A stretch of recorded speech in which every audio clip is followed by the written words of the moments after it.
Hi, welcome back to RLR Creations. This video is for the Urban Messenger bag. Now this would a great changing bag, instead of carrying a laptop bag. It's a great all-rounder. There's two sizes. There's the small and then there's the large. Now, as you can see, the large is quite large. They are a fantastic bag. You've got, it's a messenger style, so you've got a zip pocket here, a zipped pocket, and then when you lift up the flap, you have on the front of the bag, zip, you have a big zipper pocket, a pocket to pop your phone in, and a slip pocket. You've got one side pocket, two side pockets, and then when you turn it round, you have a slip pocket here, a big pocket which goes all the way to about here, and then inside I've used mesh inside this one with some fold over elastic. You have another 4 pockets, so this bag is big on pockets. This one I've used the inch webbing. This one I did do like it says in the pattern and do 1.5 inch straps. I've made these out of waterproof canvas. Again, the big bag is very big. That's my double bed blanket I'm making. Huge. So you've got 4 zip pockets, slip pockets, you have a big pocket, now it's huge. Right, this is my laptop, and it's a 15-inch laptop, and I mean, it's lost in there.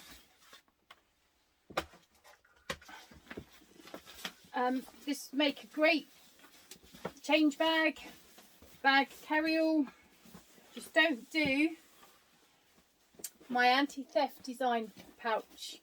I put the zip in upside down and then I messed up, and this should be over here and here. But the great thing is, do you know what, the design features, I've made these. This one is quilting cotton with G700 on the back of the quilting cotton. I have used a ripstop nylon inside, and then all this is waterproof canvas, and again, and I used thermaline on that one. This one, which we make in the video, is again 100% cotton with G700 on it. I haven't put any lining on the ripstop. I've used ripstop again. I thought I'd give it a go, see how it does with bags. Waterproof canvas, and this one I put fusible fleece in, but I haven't fused it, I've just basted it on because I've kept it in the seam allowances. So this is the Urban Messenger bag, and it comes in the 2 sizes, and it's a great bag. It'll be done as a male bag, female bag. Oh, there's so many different uses. If you want to see how it's made, keep watching. you want to see how it's made, keep watching and enjoy. Thank you.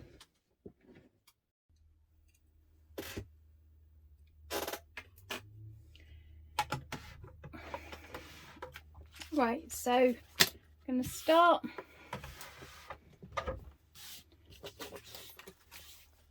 along here.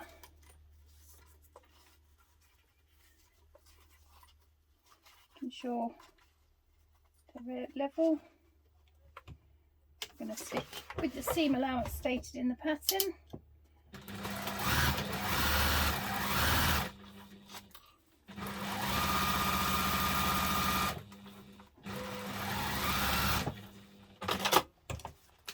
And then again, this one, right side to wrong sides, right sides of fabric to wrong side of zipper.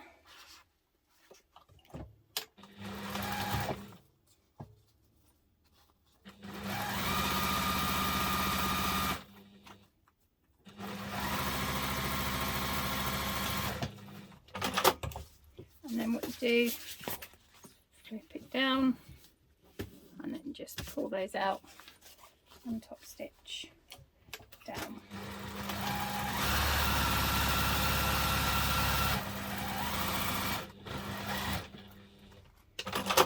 Almost lost my zip.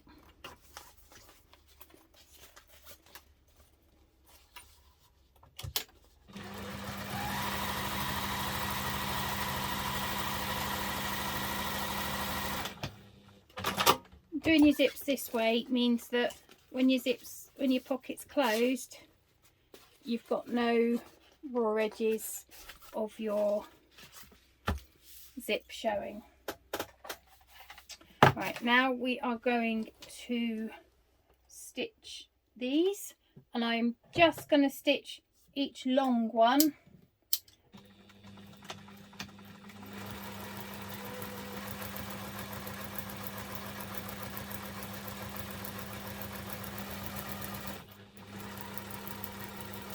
Remembering to back stitch at the start and finish.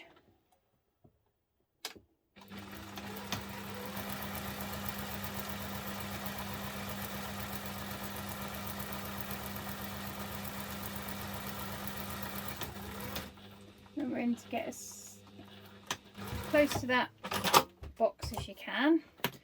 Right, now what you want to do is grab your seam ripper. Let's take those pins out.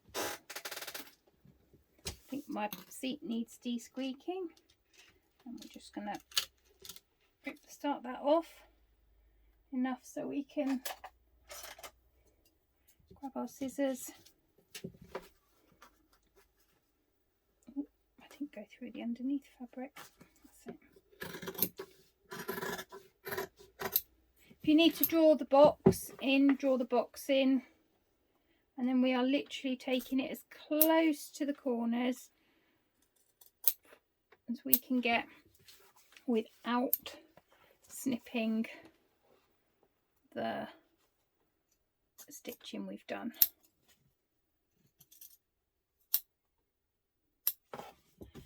Now we've done that, we're going to turn the fabric through.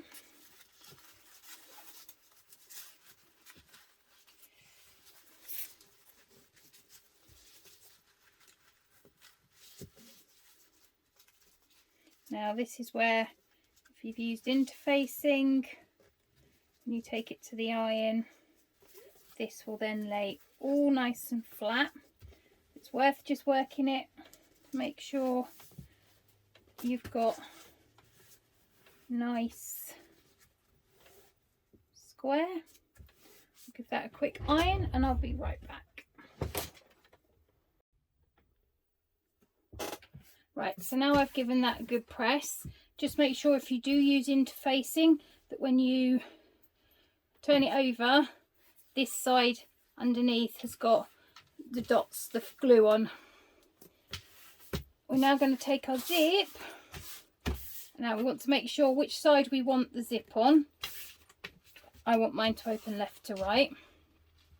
So this is the side that I want. When you look at the bag, this will be on the side. So I want the zip that side. So grab some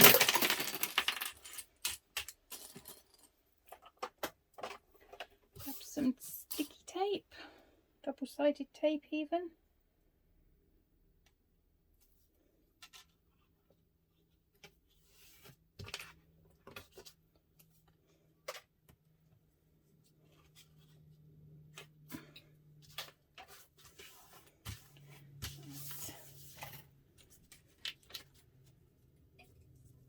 Now, $1,000,000 question. Am I going to be able to get the tape off?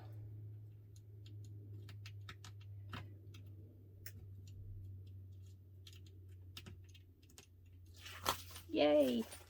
That's one. Making sure my zip's still to the left.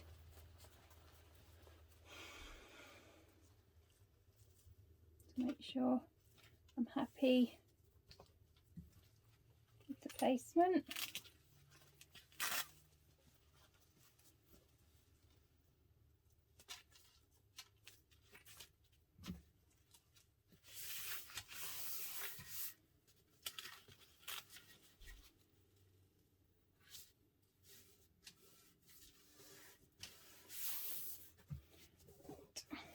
Let's just take this other side off.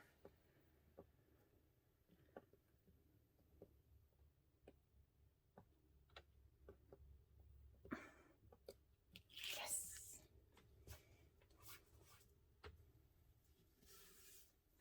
Right. And then when you're happy, making sure you've got zip either side.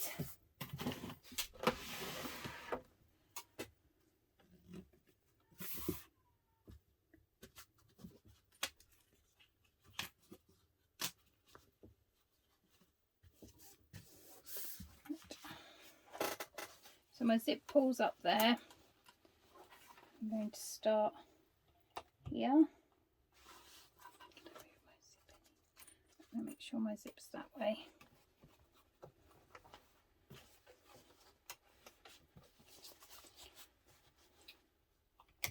You just want to make sure you've got both sides of your pocket out, so you're not accidentally sewing on top of them.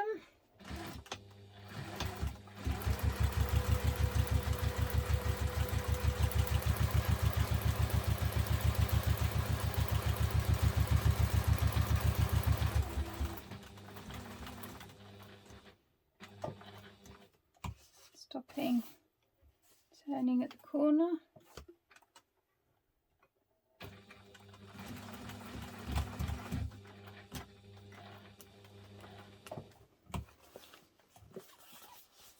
Again, making sure both sides of your flap are out.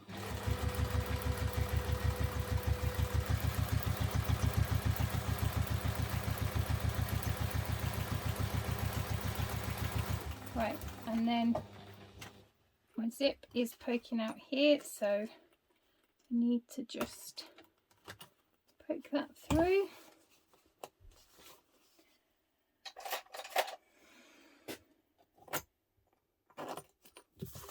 It's quite easy because that's just a plain simple zip.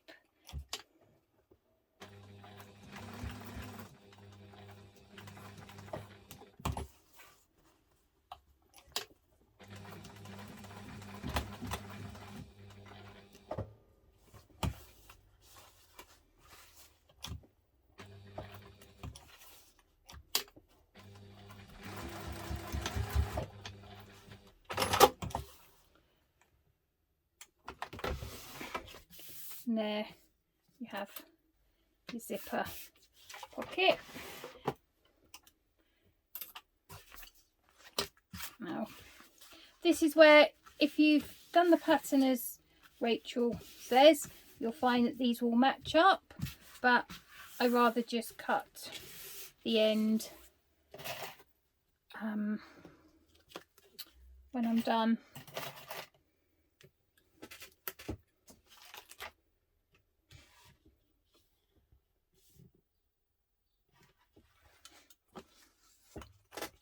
Now we're going to want to seal the sides.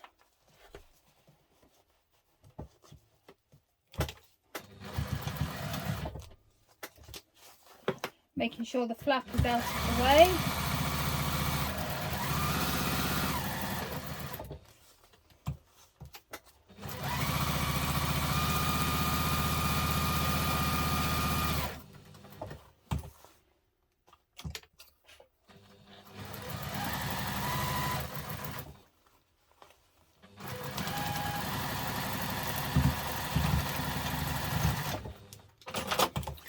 Right, what I'm going to do now,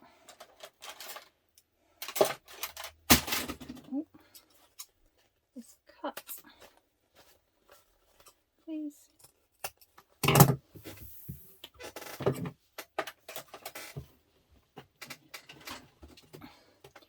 And reburn them just to make sure they don't unravel. And there you have your first pocket.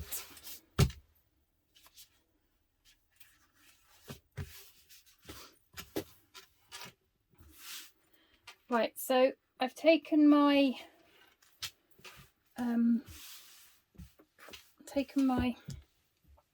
flap and I have just cut out the fleece. I am using iron-on, but as I know my machine can handle all the layers, and I'm using ripstop inside, I've made my piece as big as the piece, so I'm just going to baste it to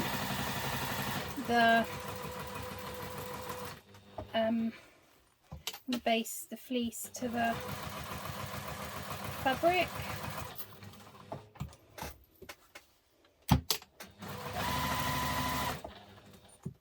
I've also cut my pocket to match the curve.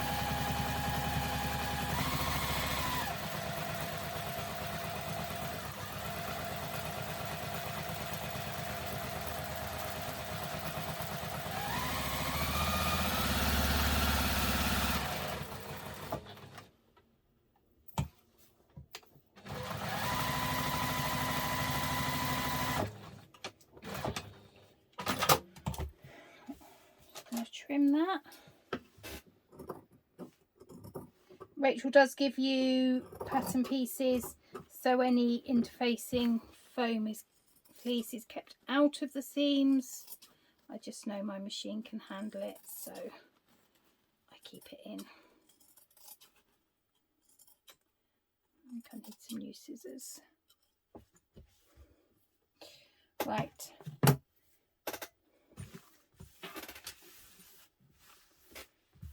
Different because if you follow the pattern, you have this line on the inside. So you're going to now need your webbing, which I'm just sealing. You can also use a lighter. I struggle with a lighter. You're going to need your clip, and we're going to put this bit at the top. You want to push your webbing through. I'm going to pull my webbing through, and I'm going to stick a little bit of glue just here. You can stitch it, but I will stitch it down in a minute. And as I'm not using a matching thread, I just want one line showing. So now I can make sure it's nice and straight.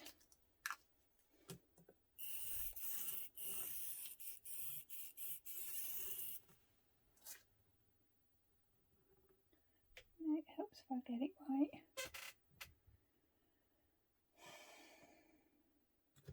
Try that one. Good thing is the charcoal just rubs off.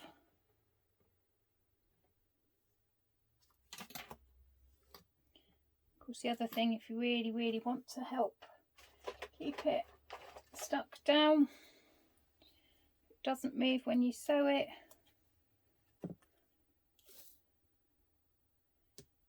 and this will be being kept out of my seam allowance, so it won't affect my gum my needle up.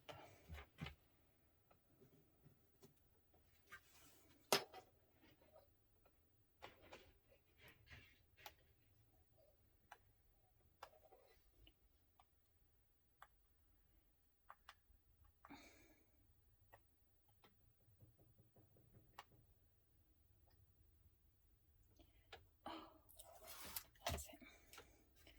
Now line that up with the line, and then the double-sided tape just means you won't need to worry about it shifting when you stitch it. Now, one thing I have found is, as much as I like the bigger stitches when doing strapping, it doesn't always hold as well, so I do go down slightly smaller stitch length.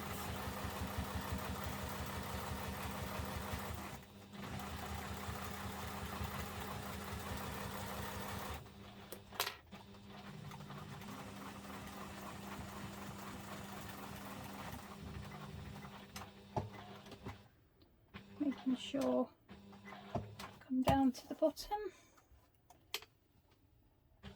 turn,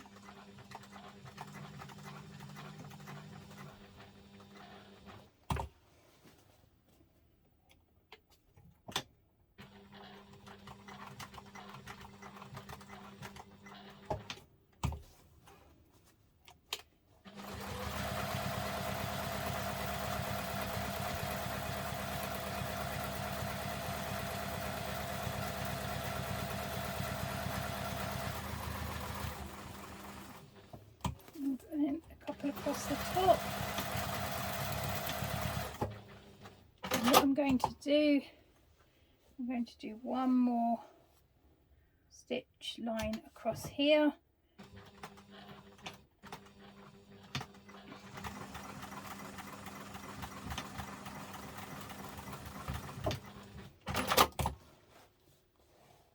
let's just go across that line again.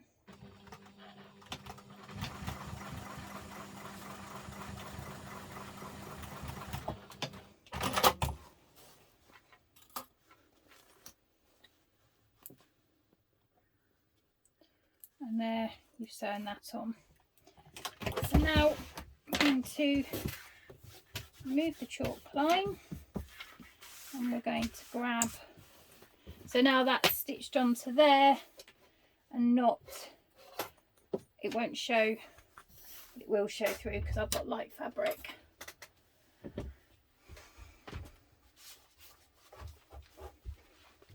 But I'm using ripstop. So now we're going to close, it says right side and wrong side together. This is where it's quite important that you cut out the lining and the interfacing opposite, as it says in the instructions, so that when you go to put it together, they match. If you don't flip it, then you end up with two of the same side. The other thing is if you're not sure what you're doing when you cut it out, cut out your front one and then turn it upside down onto your lining fabric, right side up, so you've got two right sides together, and then cut round that, and then that will make sure you've got it right. Now we're going to need to sew this together using the seam allowance stated in the pattern. Oh, my needle's come on thread.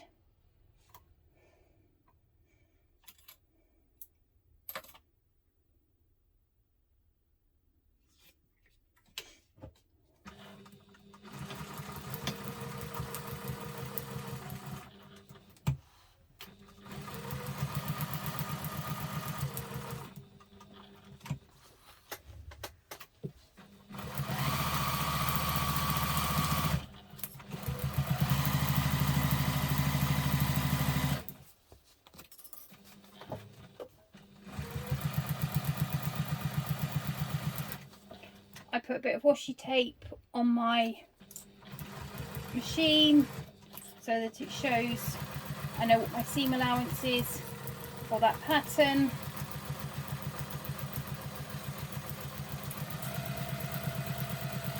Take it nice and slow.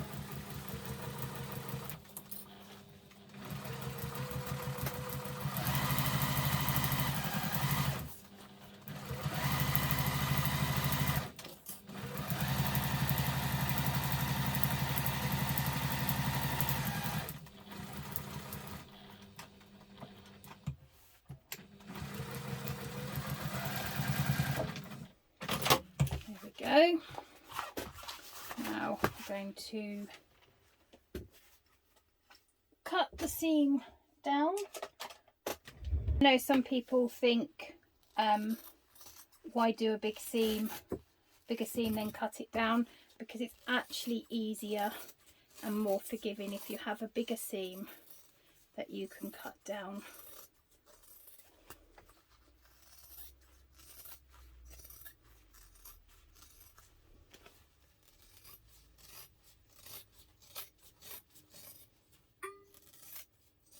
You might find if you've got little curves, just some little clips along just help with the turning. I mean, if you've got pinking shears, you could use pinking shears, but because my ripstop's so thin, you're going to see through it,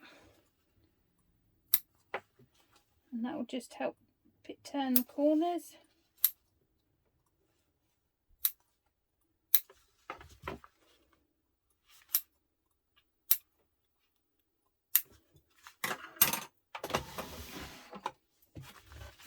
So now I'm going to turn it in the right way. I love this tool for turning. It's actually a dotting tool that's used for nail art, but it's got a nice little ball on it, so you can run it along the seams and get a nice turned edge.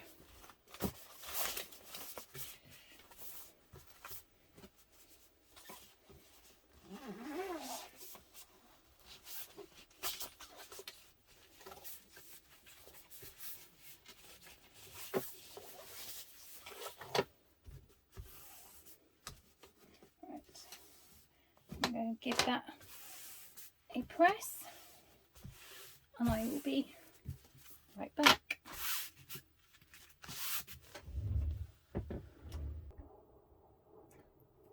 So now I've given that a good press, just make sure all your corners are poked out nicely, and now we're going to top stitch.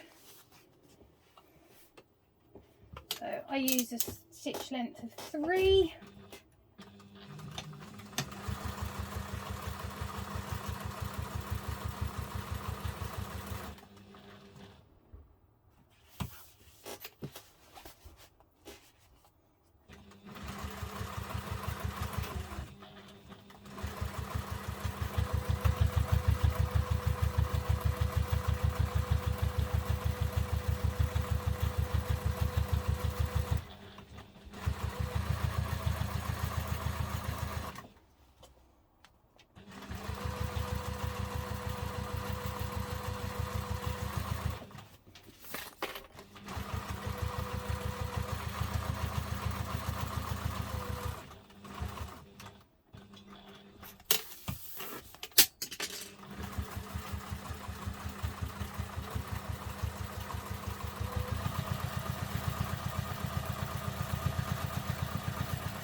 And there you have your finished back.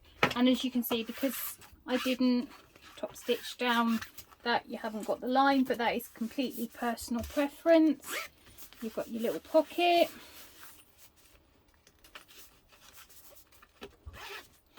Slip looking rather good. I quite like the green actually, bit funky.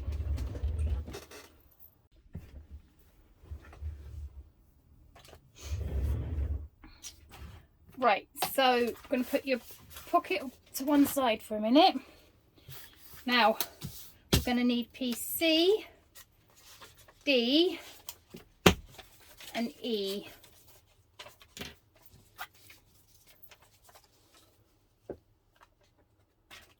So we got our cargo pocket and our slip pocket. So the front slip pocket, we're going to put right side of fabric to right side of fabric.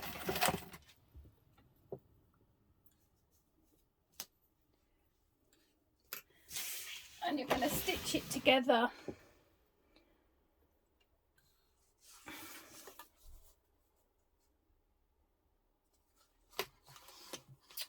Using the seam allowance stated in the pattern.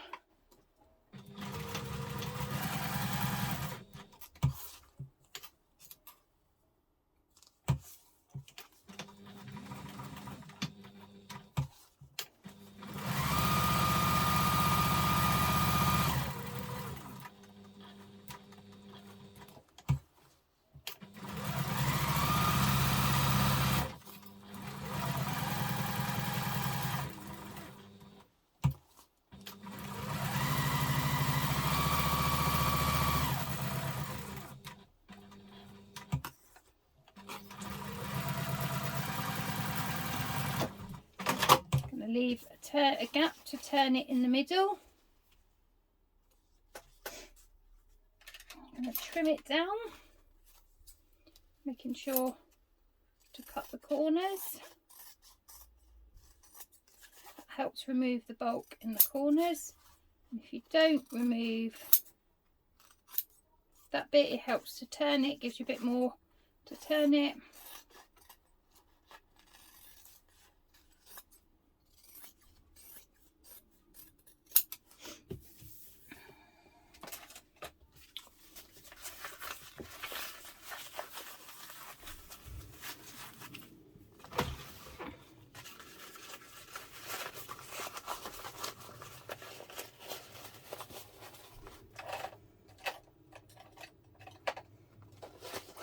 My little turning dotting tool.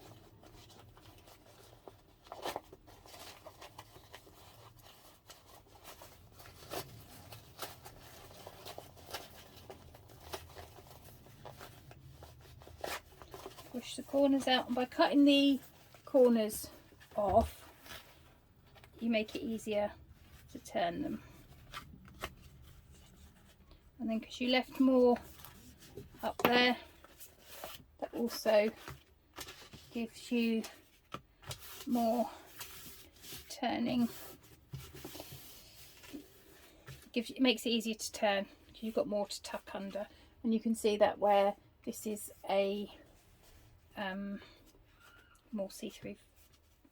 Along the top you are going to top stitch just the top for now, and you're closing. Oh, look at that, I didn't poke that corner out.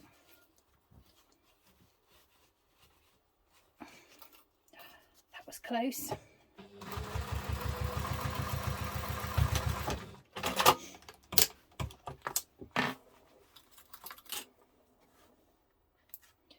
Right, now on to the cargo pocket.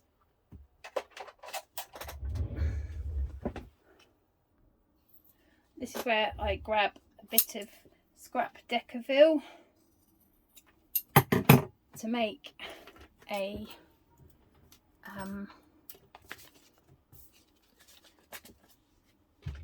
to add as a support on the behind the magnet. So we are going to want to find the middle.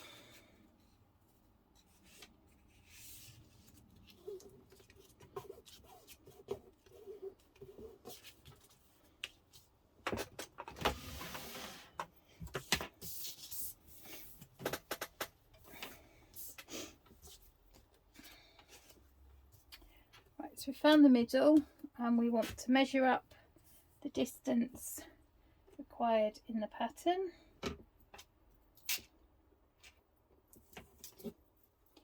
And then taking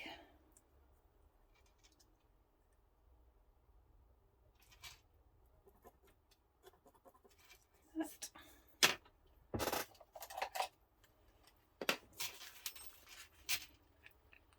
always just make a little hole, because you can always make the hole bigger, you can't make the hole smaller. Pop hole in there, and then pop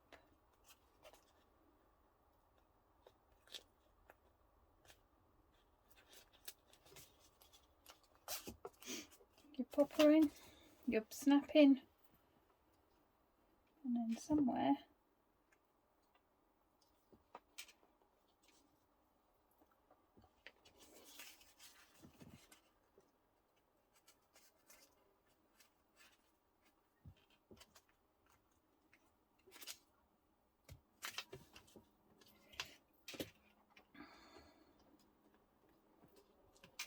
and now we want to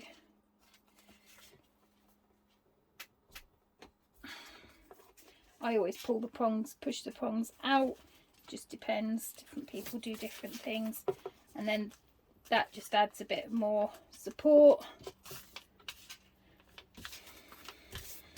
And then you want to take your main cargo pocket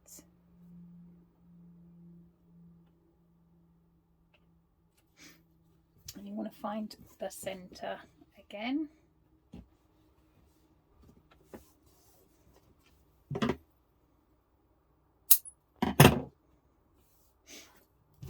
And you want to measure down the distance required and line up the hole.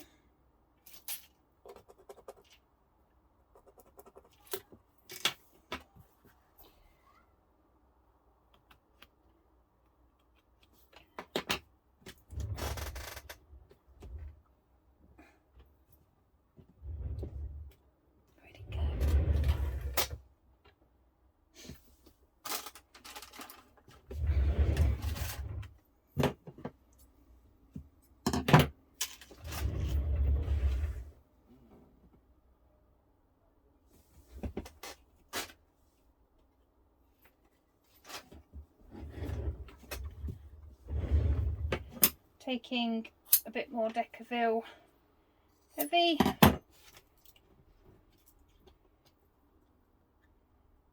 again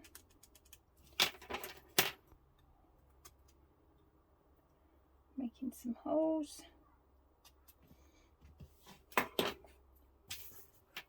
poke this through there, and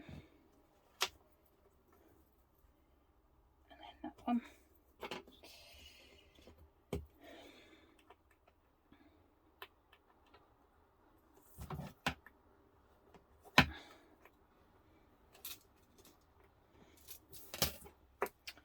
Get back on that before I kill myself with it or injure myself.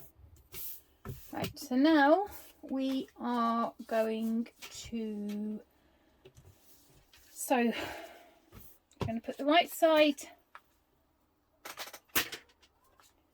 and right side together, and we are going to stitch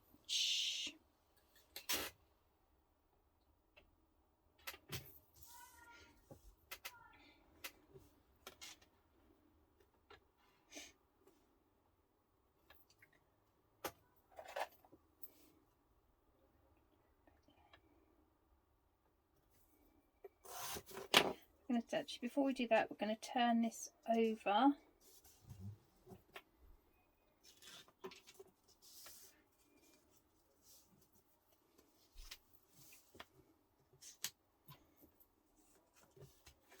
and we're going to turn this one over as well.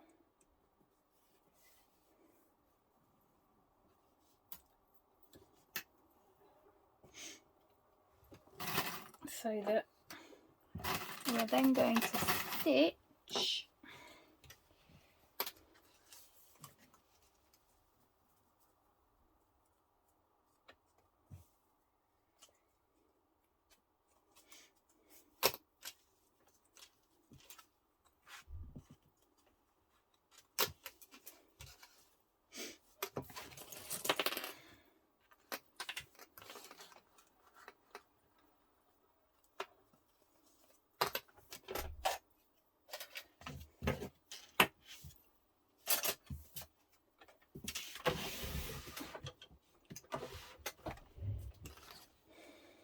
now we're going to stitch around here.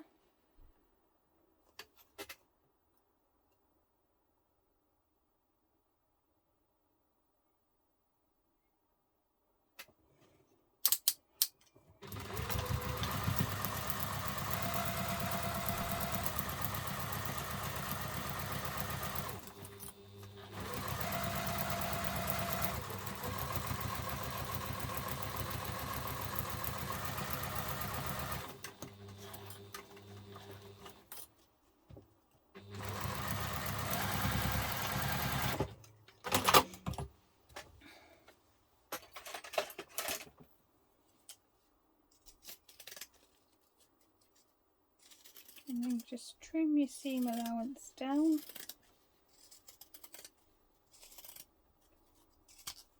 And because you've sewed those two ends down, these stay folded. Now we're going to turn it.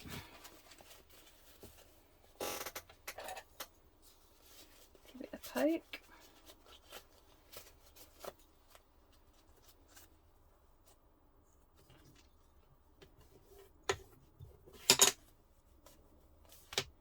I'll go and give that an iron in a minute when I iron the other bit.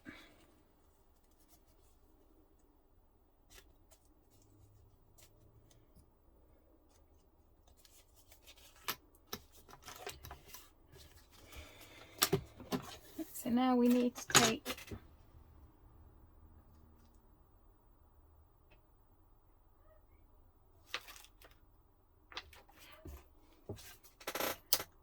we're actually going to top stitch all the way around that.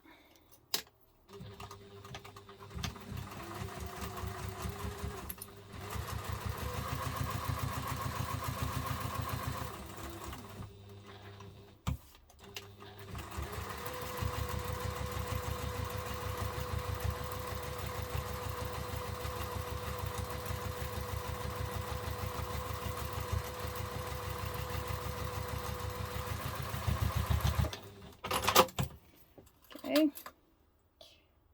Now we're going to set that aside. And we're going to take the cargo pocket and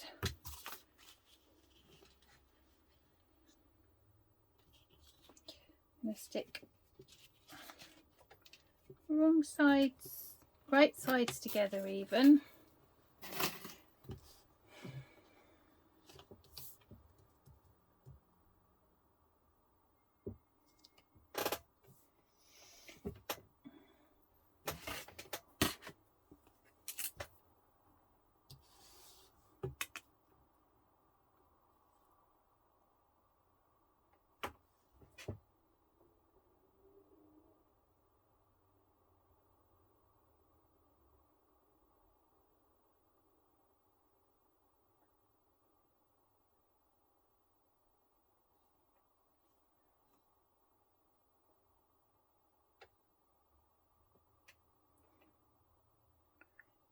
That's the right way then.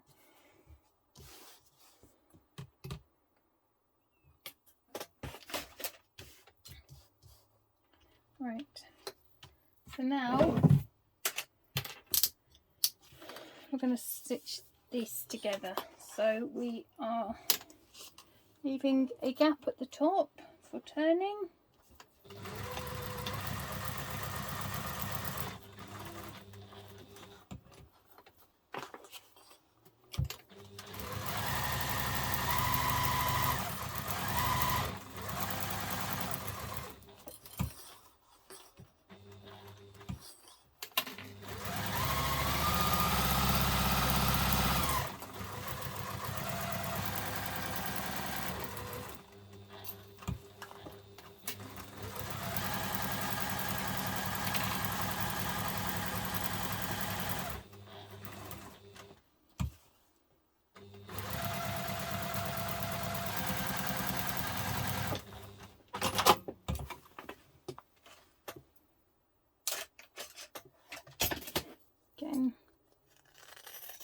down, making the corners tight, reducing the bulk.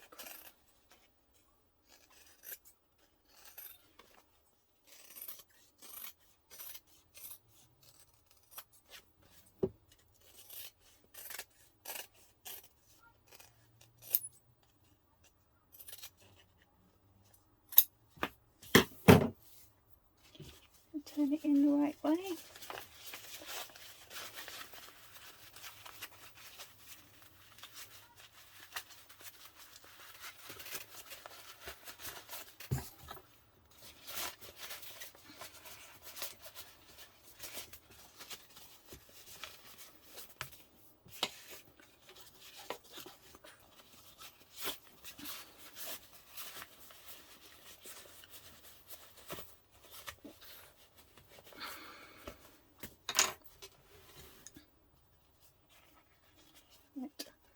I'm going to give that a press and I'll be right back.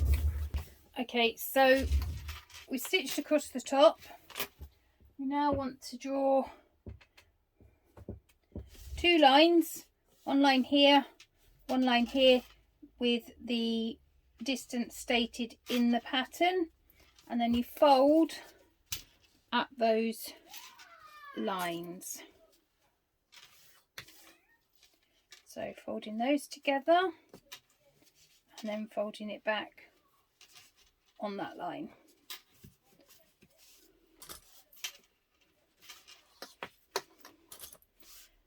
So you're giving your pocket a 3D pocket. Now you need to get your bead. We are going to do some measuring, making sure our flap is up.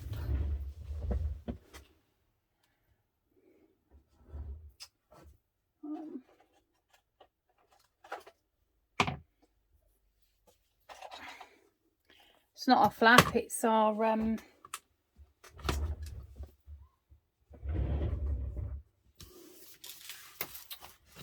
zipper pocket.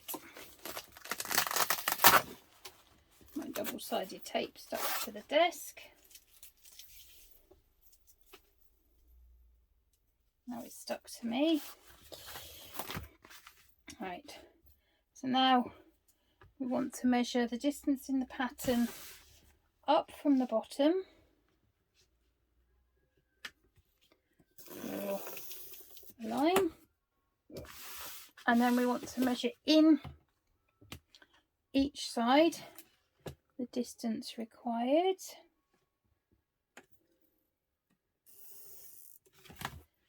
And then again on this side.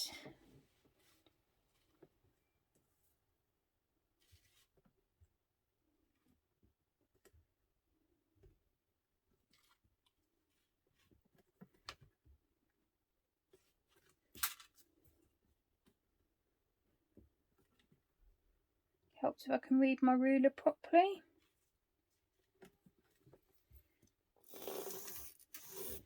Right.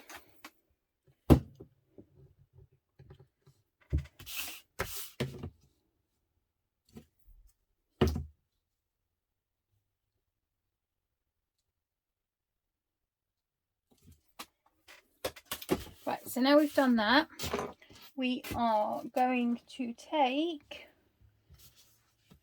our cargo pocket and we are going to stitch it down. So I'm going to get my very thin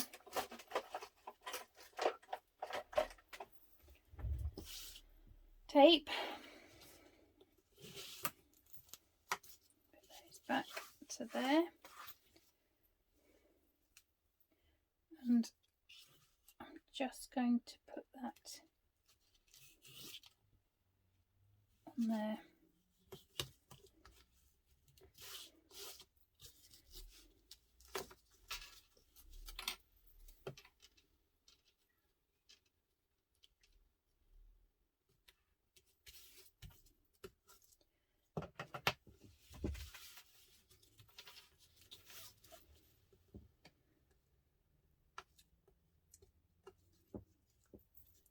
Yay. But that's the wrong side. Yep.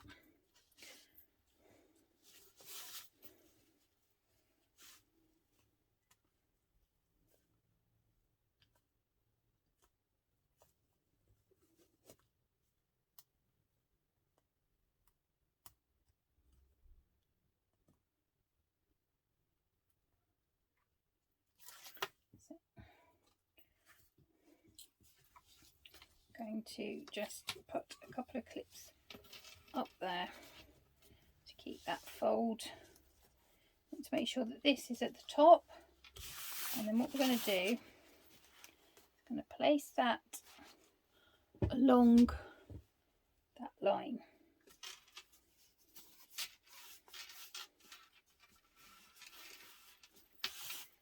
And then I'm going to stitch that.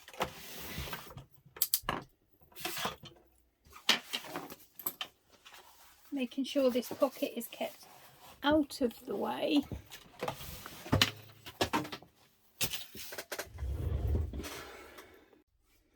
Okay, well, I don't know if it recorded that bit. I'll have to check when I go back through, but we've stuck that down and then we put these down on the bottom. We're now adding the top. We want to make sure that that will fit down and it will fold over ever so slightly. Make sure your zip pocket is out of the way, because you don't want to sew your zip down. Right.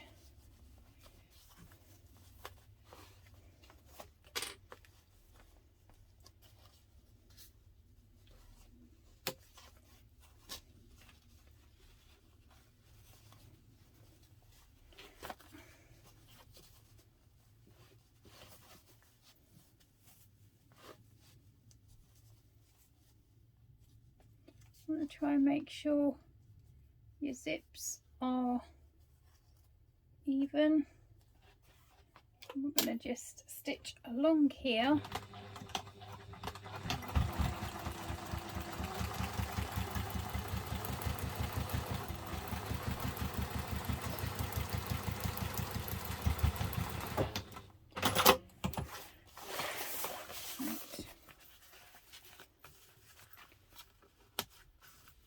And there we are.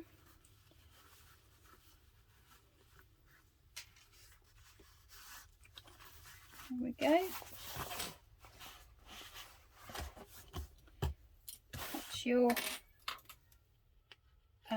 foam pocket, slip pocket, 3D pocket.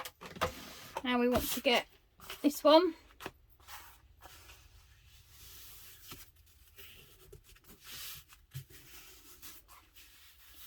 And again, we want to line it up with those and those.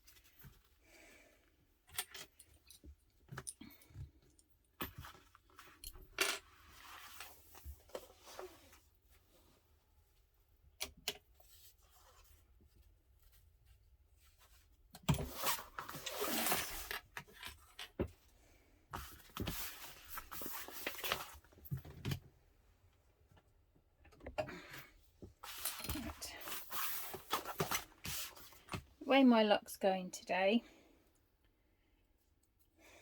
considering my battery died, so I've had to recharge my phone to record, then it wasn't recording.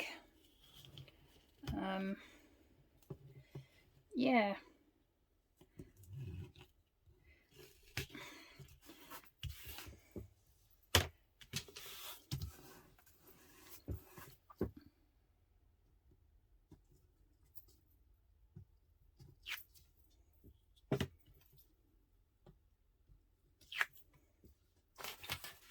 Let's give that a quick press.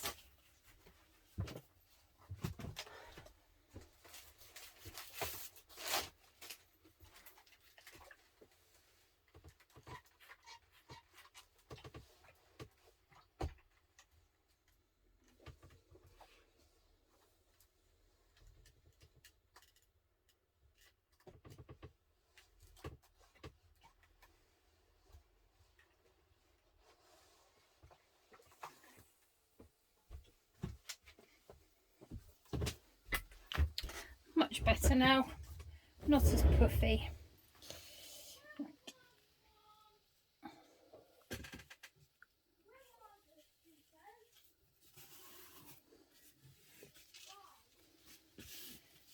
Now we're going to just stitch that down.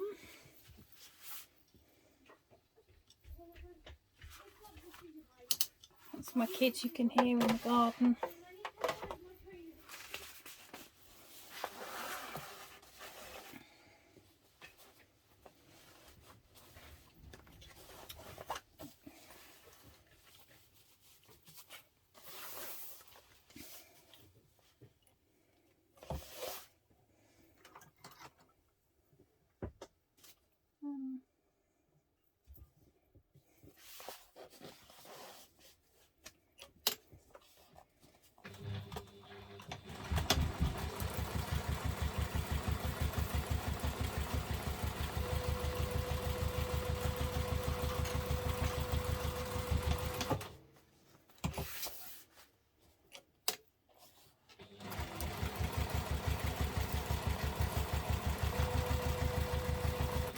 Again, making sure that's out of the way,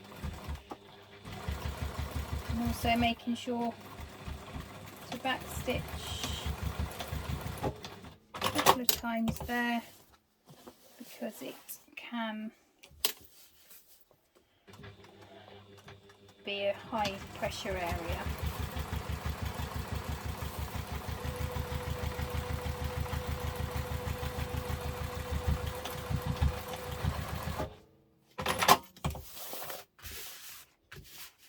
Wow, look at that. Gotta love a bit of top stitching. And there you have your finished front panel. No, you don't. I've forgotten something.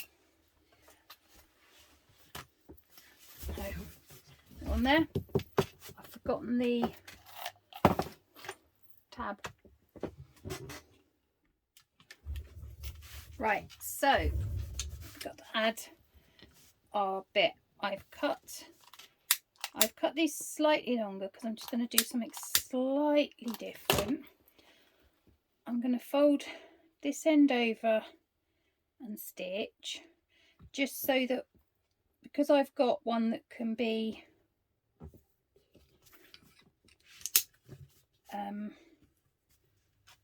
tightened or loosened, in case you've got more in, I'm going to do it this way instead of having both. So I'm just gonna run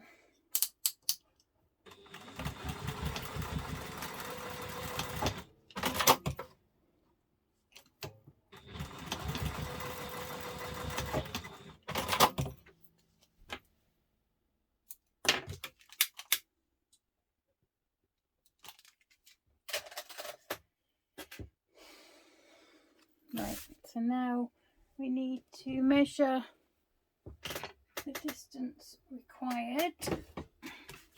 We want to measure the distance required.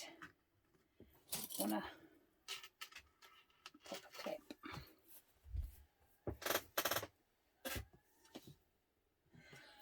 And now we're going to stitch across.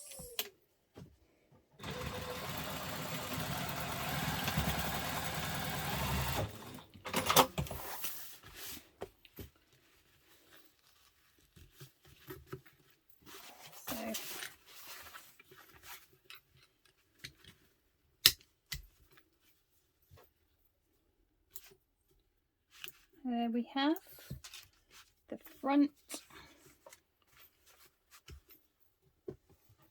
It's looking rather good. I'm rather liking it. Right, so now we're going to get on to the back. Right, now you need piece F, your H panels, of which I managed to forget to switch my interfacing round the other way. So I'll put it on that way, save interfacing. Right, so we're going to do your pocket, which will go this side, and then your zip down here, with this being the bottom. I know that might sound really, really obvious, but when I made this one, I completely got myself confused, and not only did I forget which was top or bottom, I put it on the wrong side. So to stop myself doing that again, I'm going to put this on first, because this is shaped. So I'm going to do that, and then we will, so we're going to put these right sides together, a couple of clips, and then we're going to stitch along here using the seam allowance in the pattern.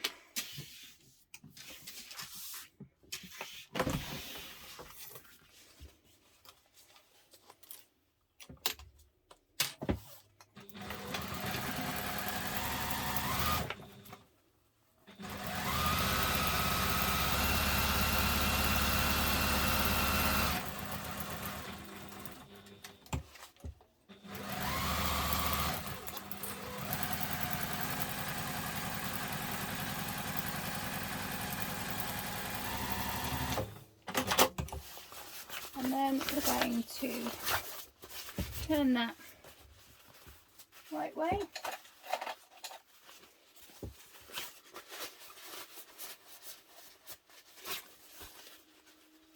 Right, I haven't trimmed the corner, so my corner's really bulky.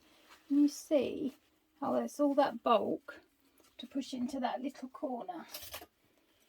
So if you actually cut it off, you haven't got the bulk to turn. And that's a good tip to remember for anything you've got to turn a corner on. If you cut it, you've lost the bulk, so you get a nice sharp turn.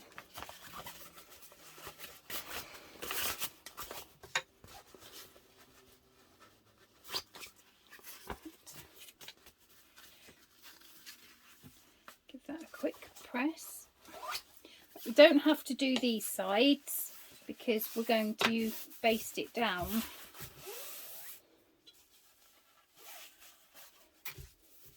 I'm going to give that a quick iron. Right, so I've ironed that now. You can see how nice and flat it is. And now we're going to top stitch along there.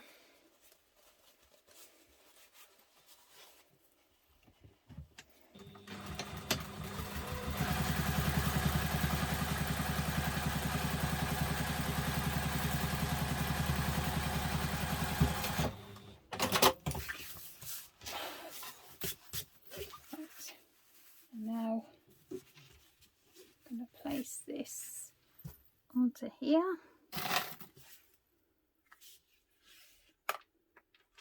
I'm actually going to turn it over so I can follow the line of here, and just take a very small seam allowance on this bit.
have.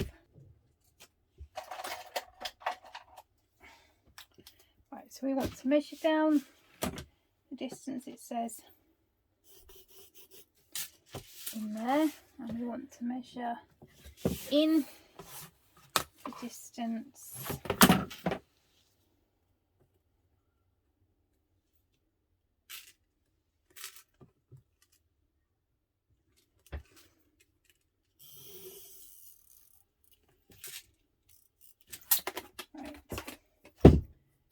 going to need that again.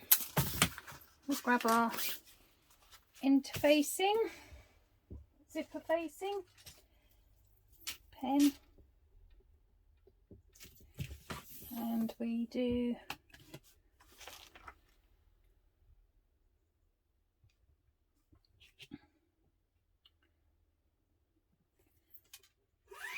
down.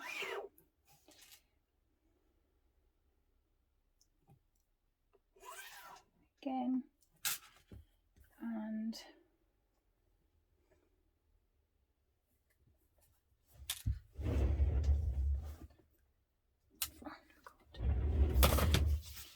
find the middle.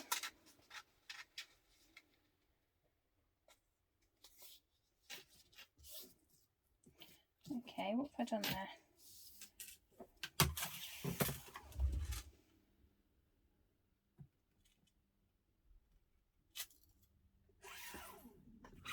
The line wasn't straight, and then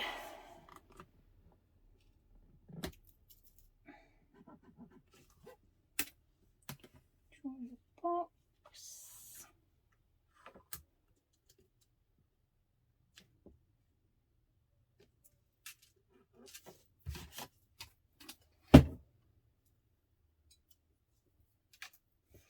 Right. Now we're going to place that on there like so.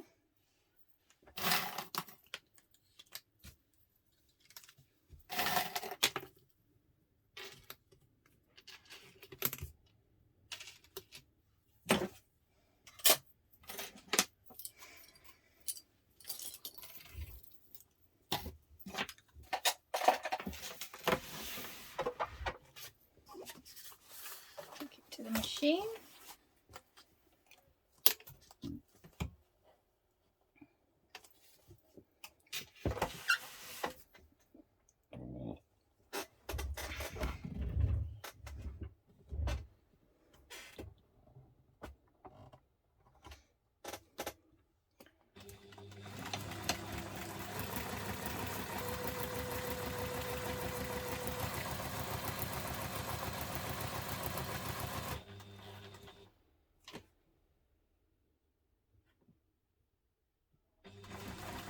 I thought we'd stop recording then.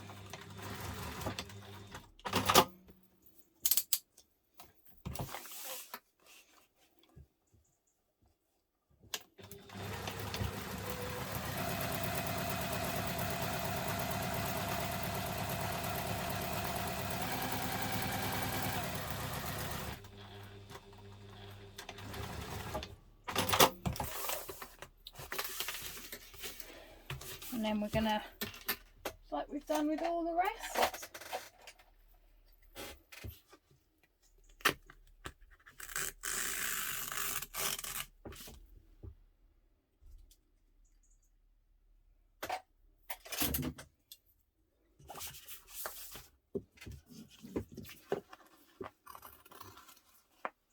cut the little V's as close to the edge as you can.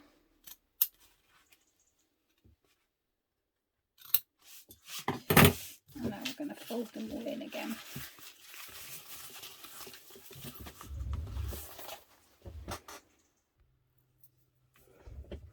Right, you already watched me do that twice already today, as if by camera magic. There we go. Save you watching it for a third time.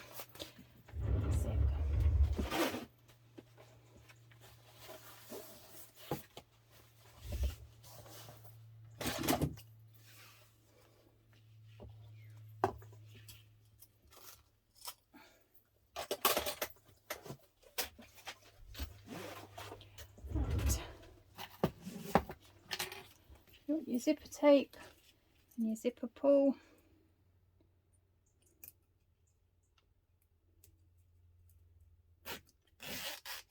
It's really not very clever, but hey, it's longer than needed. Right, so right side of fabric,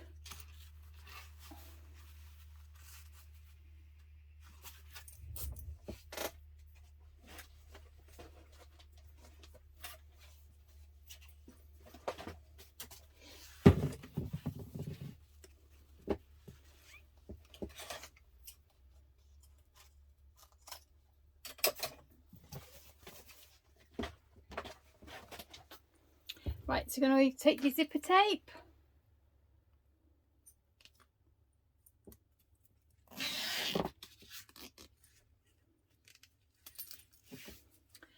right side of fabric, wrong side of zipper, and we're going to stitch across just like we've done with all the others.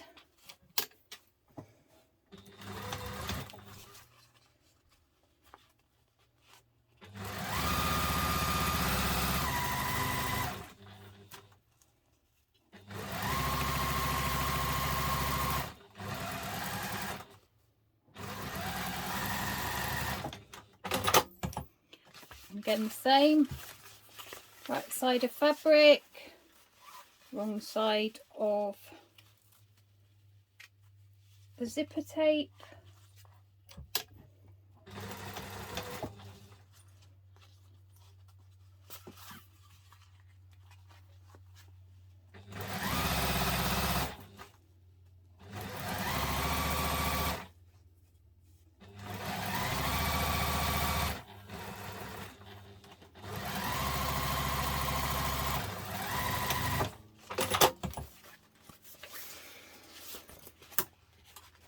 and down, flatten out.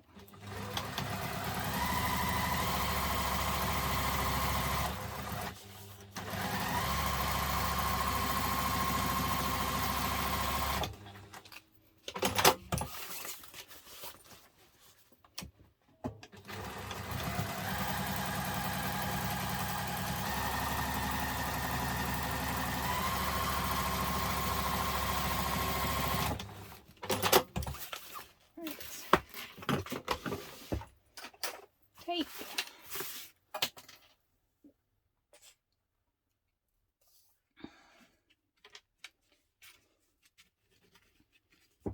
I love zipper pockets. You can never ever have enough zipper pockets, in my opinion.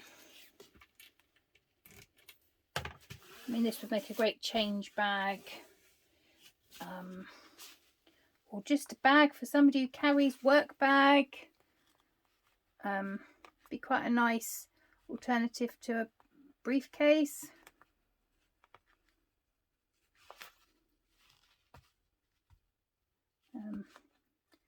Small change bag. The small one would be a small change bag. The large one would be a big change bag. That's a mum of 6 kids. You can never have a big enough change bag. Right, now this is where this zip goes up and down. I know it might seem silly, but I messed up the first one I did. So zip at the top, zip at the top. This is the top. At least with this on, I'm not in the wrong place. So now we want to sort our zip where we would like to place it.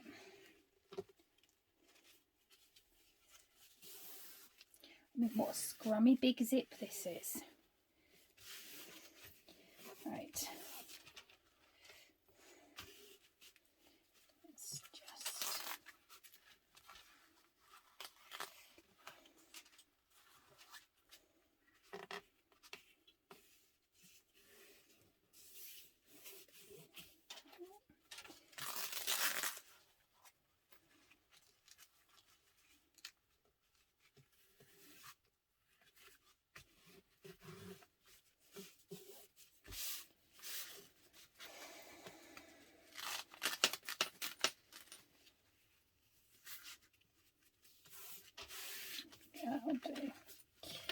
Now take it to the machine and we're going to stitch it, making sure that we remember to have one piece this side, one piece that side, because you don't want to sew your zipper pocket shut. I've done that enough times before.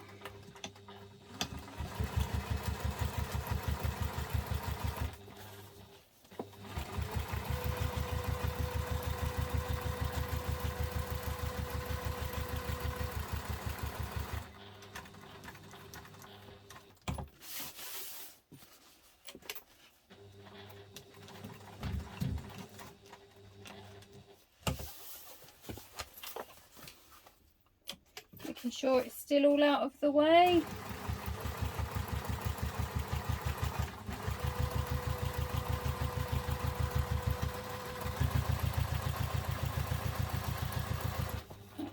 Lift up, push through.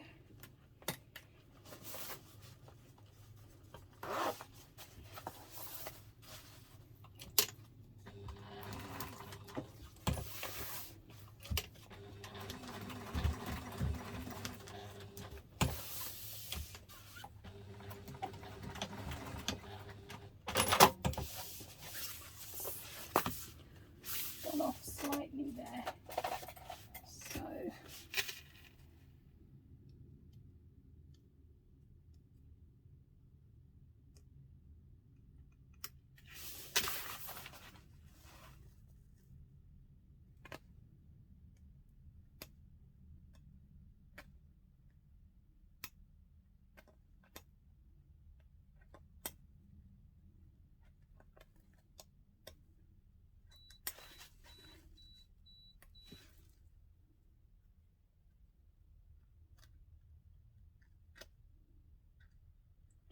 take those few out.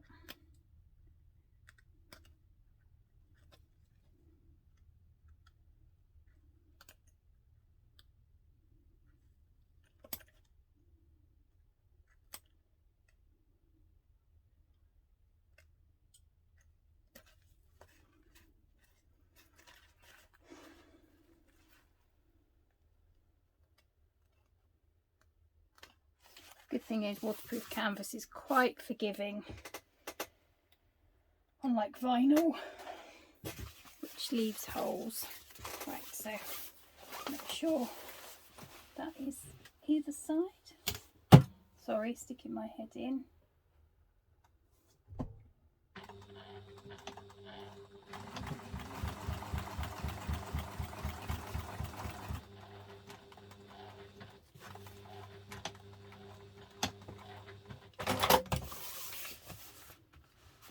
There we go.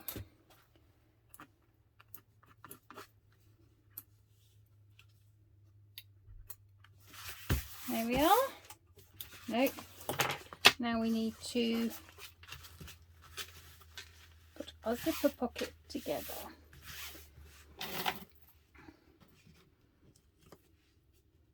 Look at this, what a nice big back pocket. So much room.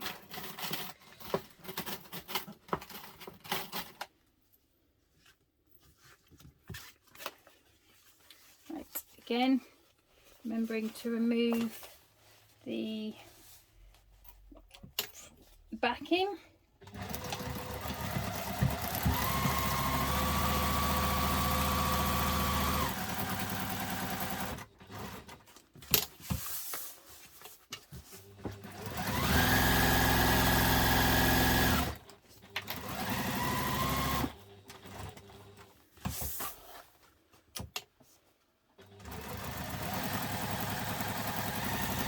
Again, remembering to remove the back out of the way.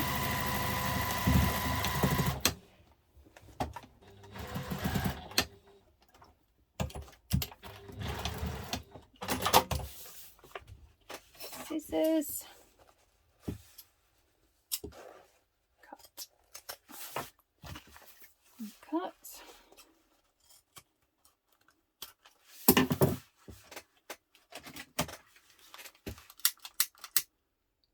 Just make sure they won't fray.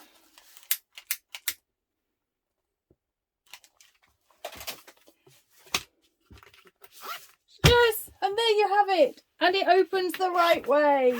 Woo! Yes, simple things amuse simple minds. So there you have the back done. Right, so you're going to need your finished back piece, which has got your slip pocket and your zipper pocket, your finished flap is G. So what you're going to do now is I have folded in half and put a little clip to find the middle, and found the middle of this. I've also, using some chalk, just marked my seam allowance, because we want to make sure the flap does not go into the seam allowance, which it won't, but just to be careful, just to make doubly sure. So what I'm going to do is I'm going to line up the two V's, middles, and pop clip on. You can baste it if you want. So we've got the back right sides up, the flap right side down. So of course when you flip it over, you'll have the seam and you'll be able to see the two. So taking your G piece, we're going to pin that, pin it there, and then I'm going to pin it there, and then just pin along.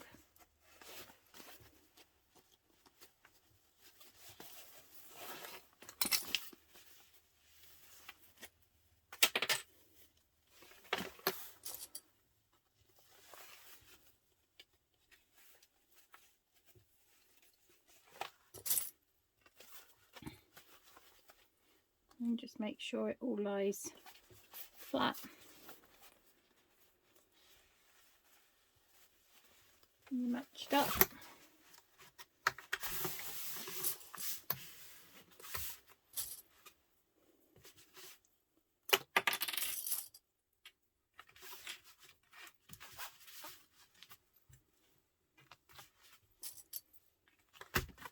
Now we're going to take that to the machine.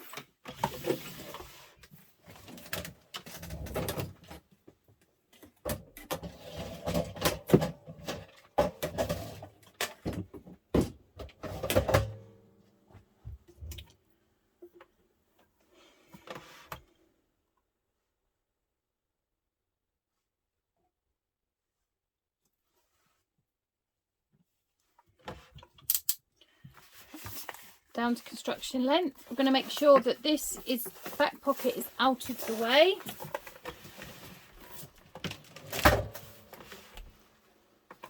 Making sure that the back pocket has been moved out of the way. I'm going to sew it with the seam allowance in the pattern.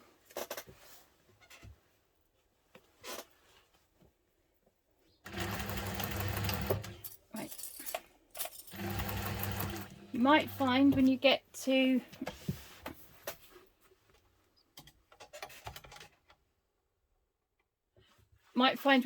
this bit, you might need your hump jumper. You might not. I didn't really.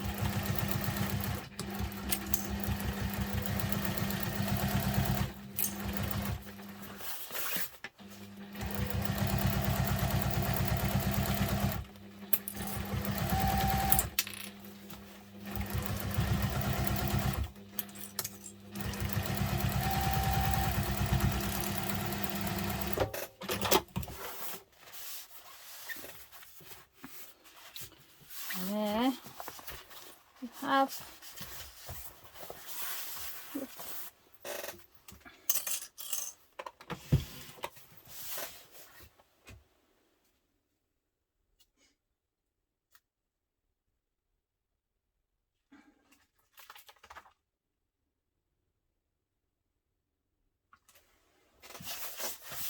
Right, so now I'm going to want to finger press that down. Making sure the pocket is out of the way. And now what we're going to do is take it back to the machine and top stitch along here. I've made sure that all my flat bits are all lying downwards.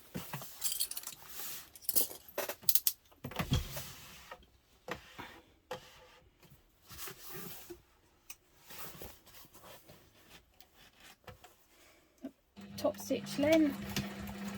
Again, you might need your hump jumper. I don't really, but if you do, put it under.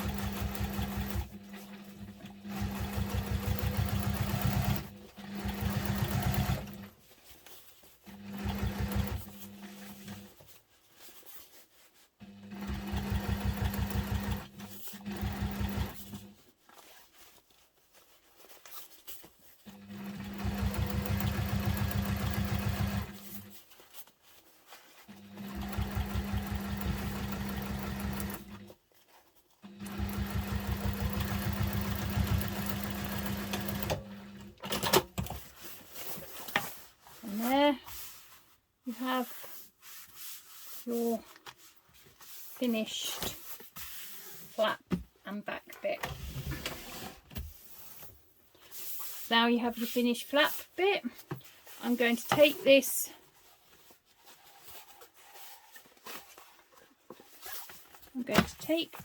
to the I'm going to go and cut. I'm going to go and take this and cut the interface, the fleece now. As I know my machine can handle the layers, I'm going to cut my piece of fleece to the size of this. There is given a smaller size if your machine can't do that. Once I've done that, I'll be back. Right, so now I've cut out my fleece. I've just done a bit of a rough, not too precise cut out.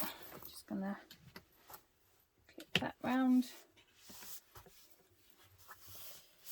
and then we're going to just baste that to the machine, to the fabric.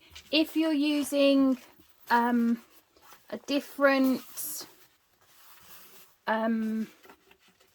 if you've cut it out smaller like the pattern says to, then you will need to stick it on differently, so glue it, or as this is actually iron on, but I don't know how well it would iron on to the waterproof canvas backing. So yeah,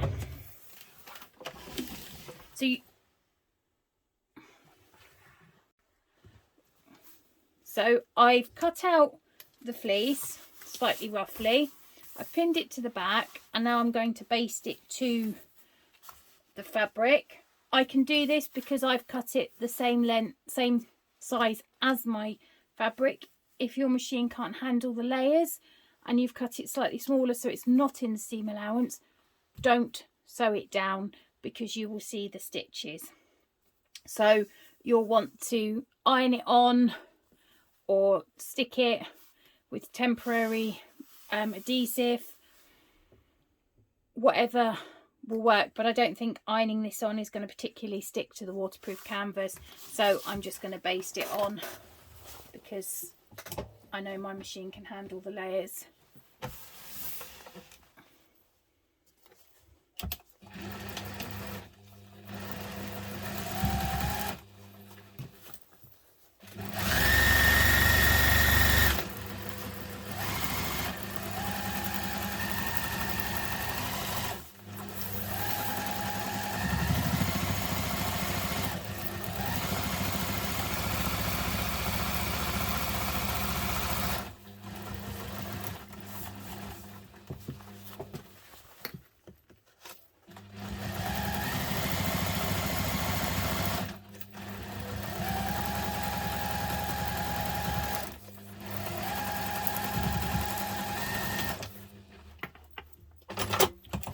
think I'm going to do, just because it's quite thick and bulky, is I'm going to put another line top stitching. Had I thought about it, I could have done this top stitching when I'd have attached this, but I'm going to just do it now.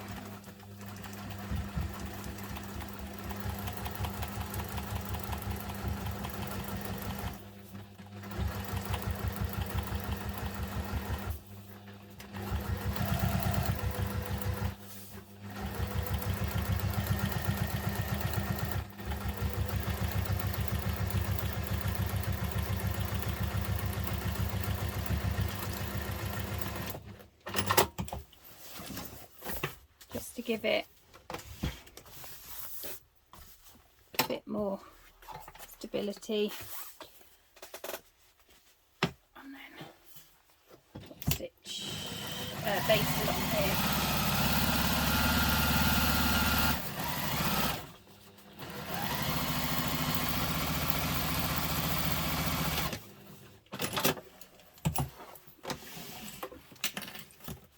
Right, now you've done that, I'm going to grab my scissors and I'm just going to give it a trim round.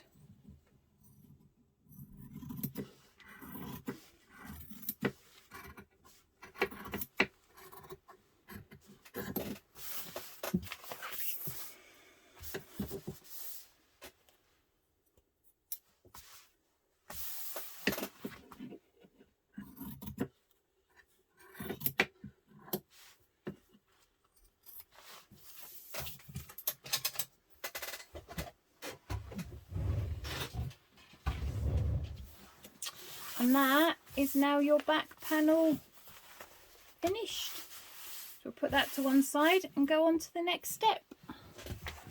Do the straps, connectors. I am doing mine 1 inch. The pattern says 1.5 inches, but I haven't got any 1.5 inch hardware, so I'm going to do 1 inch. So you'll need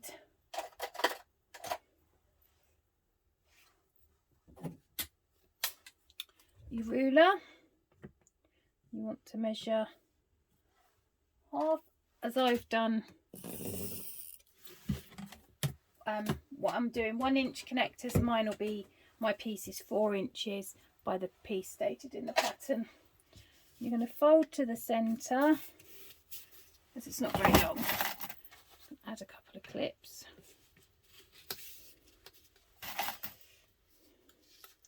Fold to the centre again, and then fold in half.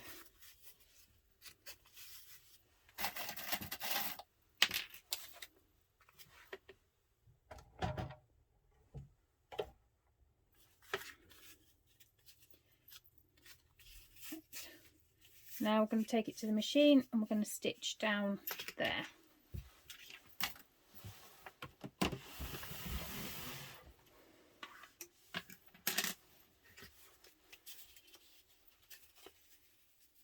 You can iron this if you want.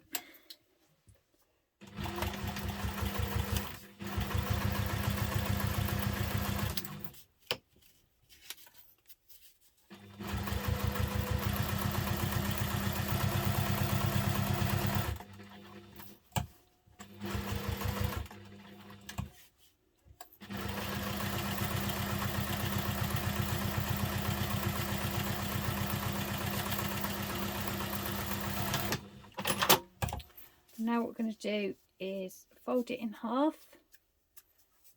get our scissors and cut it, and then we're going to fold it through.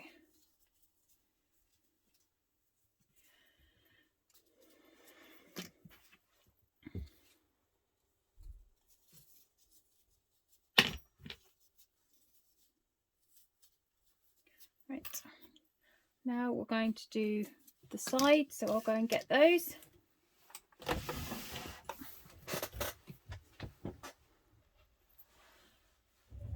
Right, so now you're going to need your J, L, I and K pieces.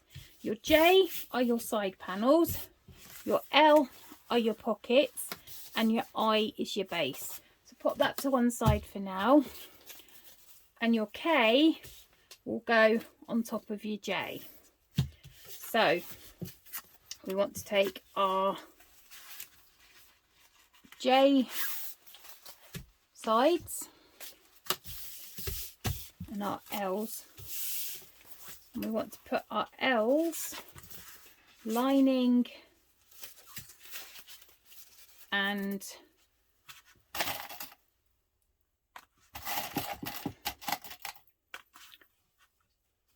wrong sides together.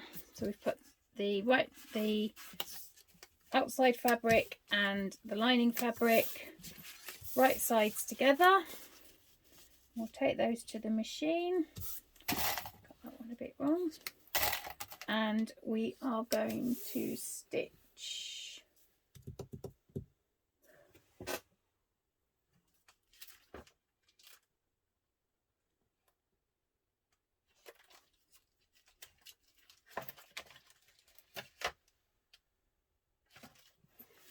We're going to stitch across the top and across the bottom, not along the sides. I'll take it to my machine.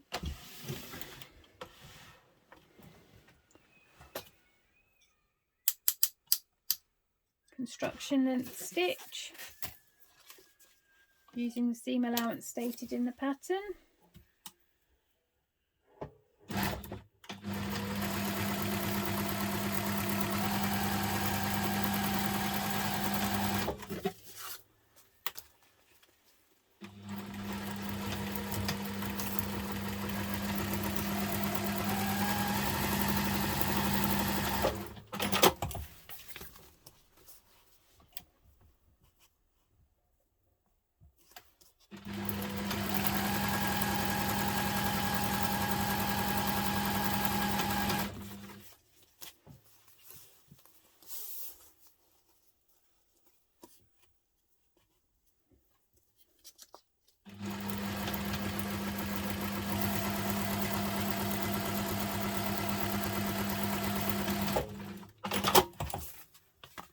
Somehow I seem to have cut my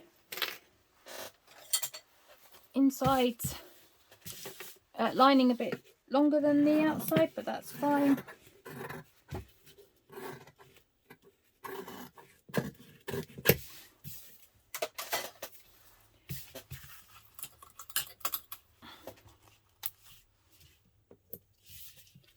Now what we're going to do, which is why we didn't sew the sides, turn it in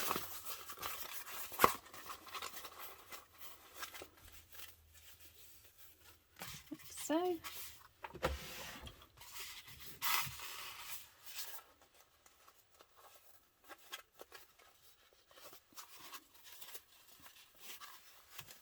I've just caught some of the stitching.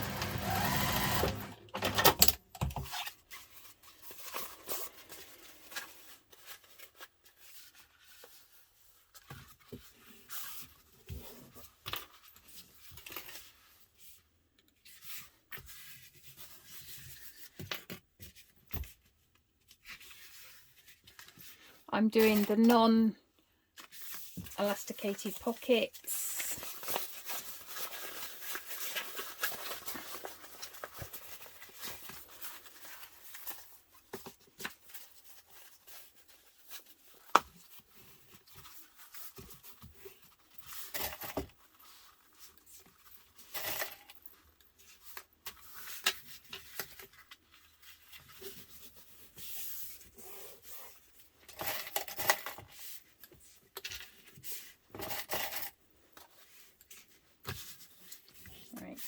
Now we're going to top stitch just the top.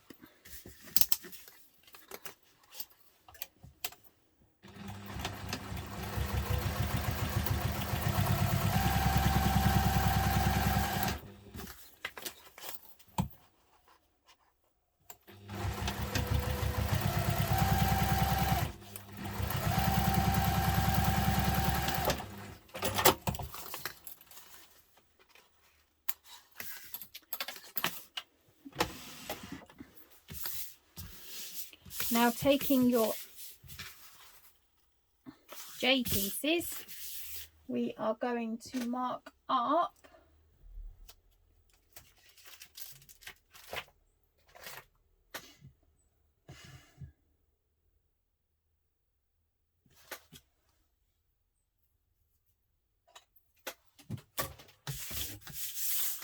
the distance stated .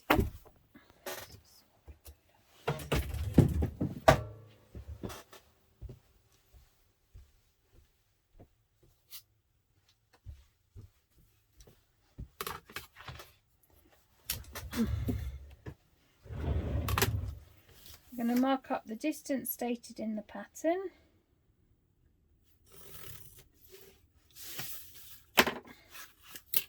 And we are going to place our pocket on at that line.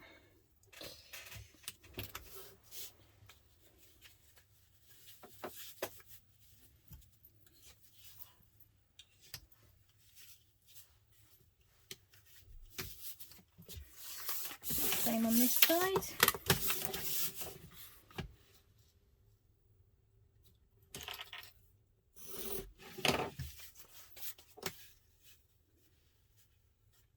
Again, at the bottom we're placing the one that we haven't top stitched.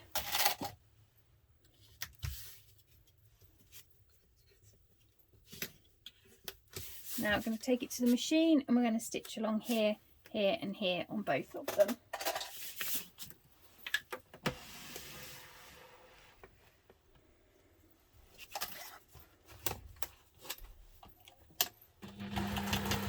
Just using a small seam allowance because we are just basting it.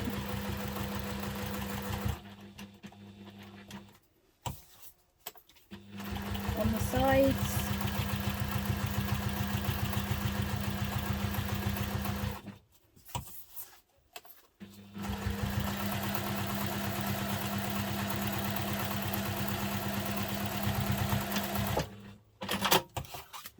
Same on this one.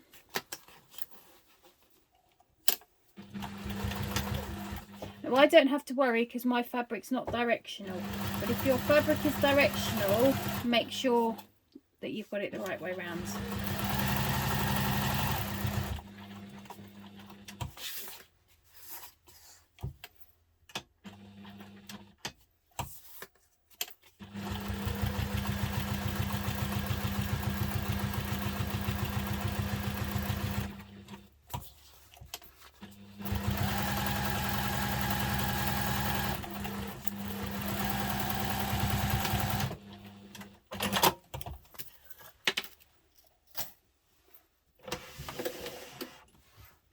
Right, now we've done that, you want to make sure that your top, the bit you can stick your hand in, is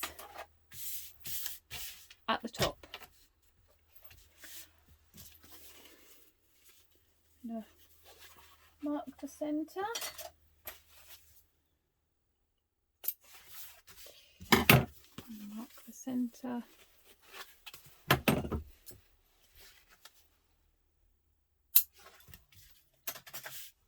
And then taking our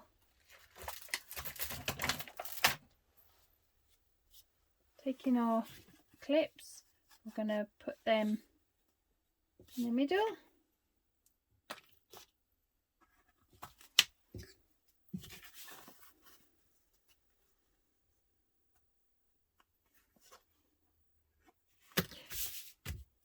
And then with our K pieces, we're going to place them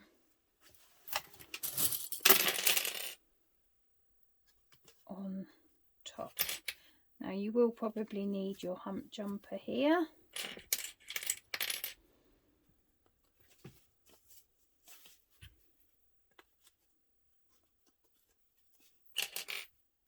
Just make sure you wiggle it around so it's all nice and flat. My hump jumper is just some layers of vinyl folded, nothing fancy, made it myself.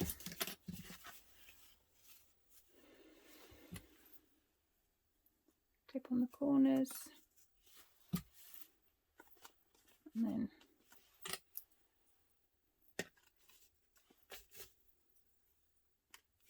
clip in. So now I'm going to take that to the machine.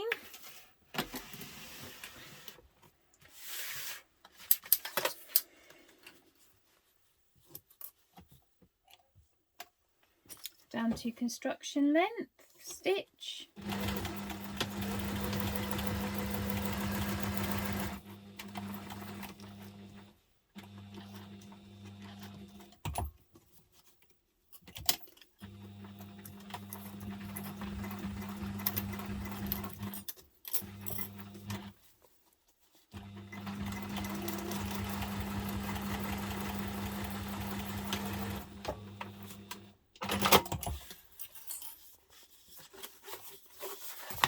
One.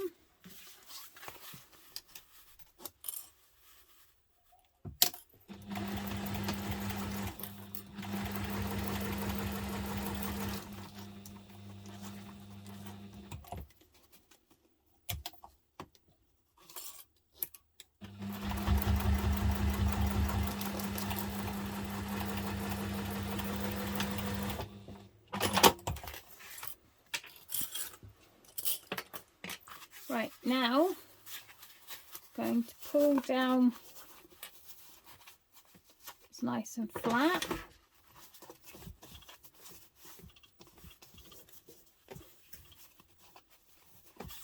Before I do that, making sure that's down, I'm going to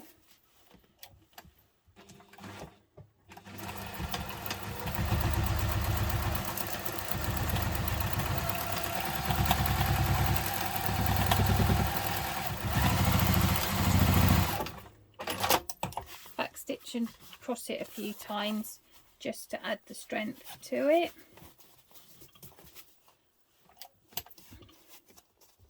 And then making sure it's folded down. Go up to top stitch length.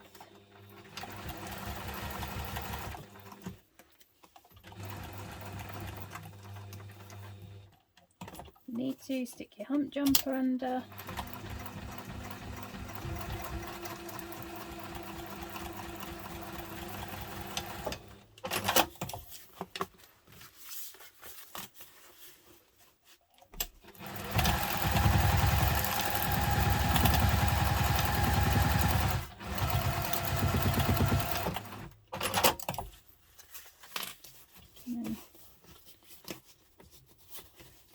Down nice way.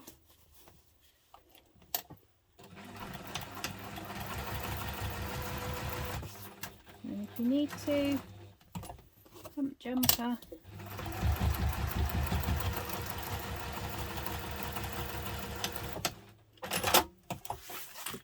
And there you have your sides. Now I'm going to go and get my fleece.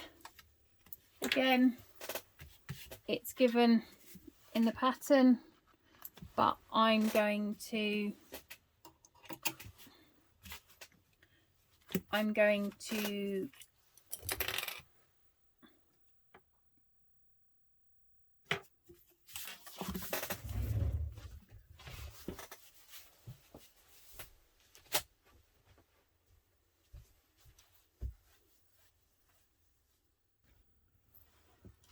right, so I've cut my fleece out.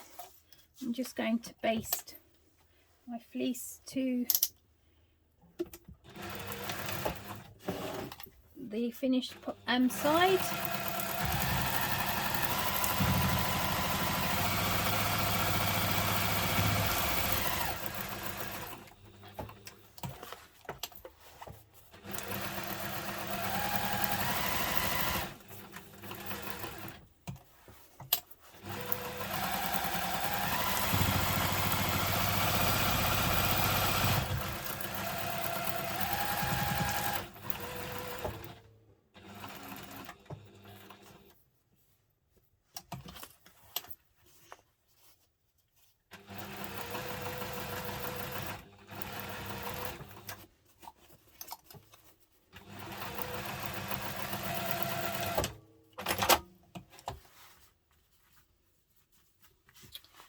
also going to do is just halfway up, I'm going to add a line of stitching.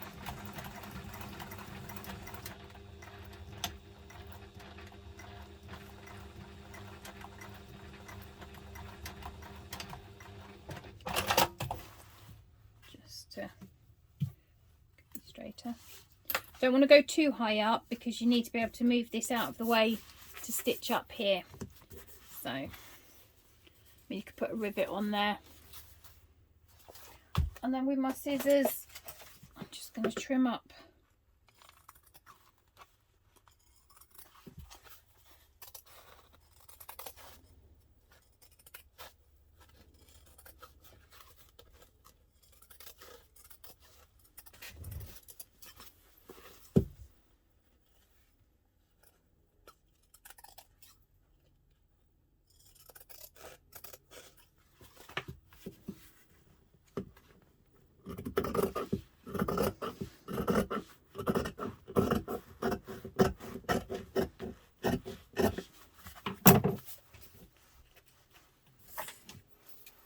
I'm going to do exactly the same on the other side, and I'll be right back.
Right, so now we're going to take our L piece, which has got my lining on it, and we're going to sew it. This is the base to the top, to the sides. So I know it seems really silly, but you want to make sure this is at the top and you're attaching it on the bottom. Okay, so we're going to attach the bottom to the sides. I'm going to do the lining first, and then I'm going to swap out my thread to black because we're doing the seam, and it's easier if it's in a colour that matches the bag. But keep taking out my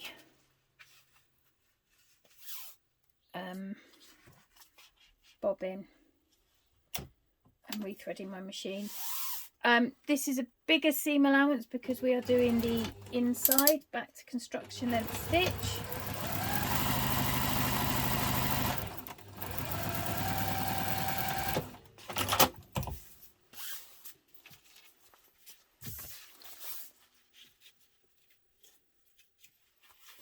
We do a bigger seam allowance on the inside because the pattern pieces are the same size. It just means it fits snugly inside the bag a bit better. Right.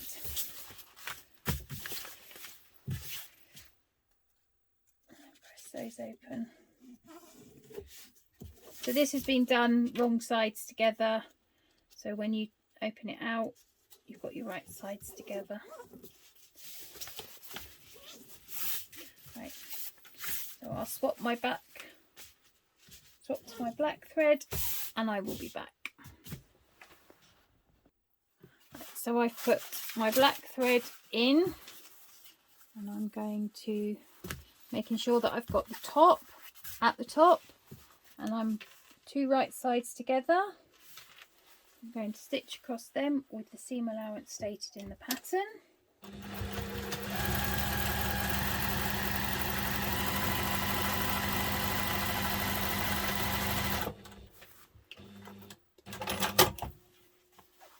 And then the same on this side.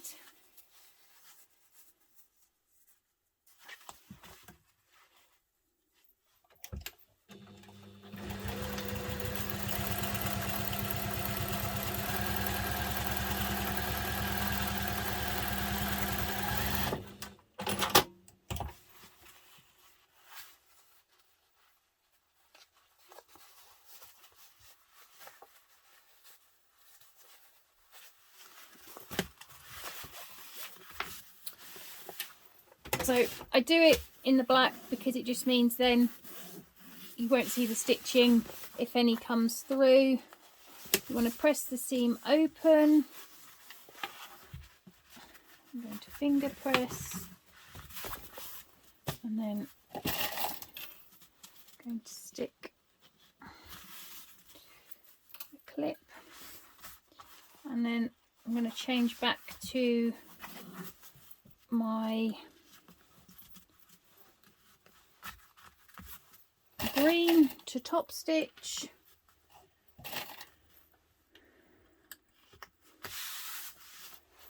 I'll be right back.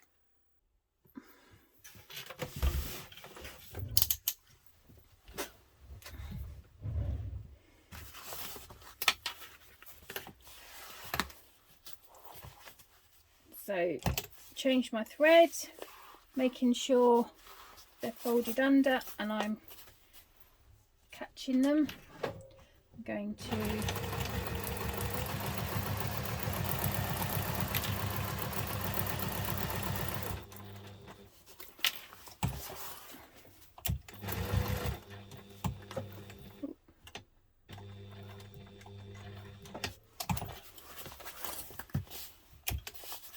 this also helps reduce the bulk when you go to sew your seams, because you've only got the 4 layers opposed to the 8.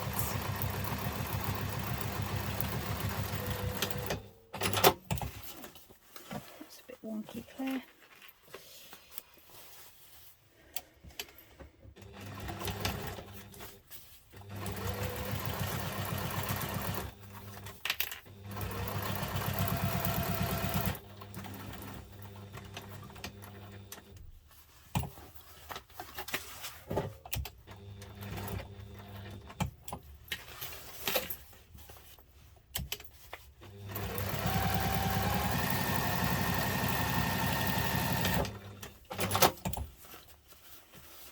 Is your sides done? So we're going to put that to one side now, and we're going to do the inside pockets. So I sewed all this together, and then I was like, that's really hard to fold round the corners, and didn't think any more of it. Got it sewed. Didn't quite match up. Luckily I didn't cut the seam allowance, because when I went over to my cutting table I still had my end pieces, which are what these are. So when you sew together your side panels for your lining, it is N and your I. What I did when I cut out my fabric, I cut out 2 lining J panels that I shouldn't have cut out. So if you do it and you realise when you've done it that you don't quite match up, chances are you haven't cut the right side panels. So let's try again. I'll find the centre.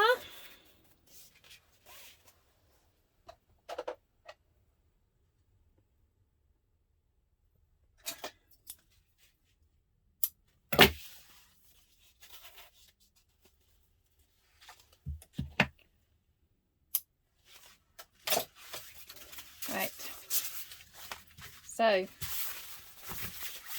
centre mark to centre mark,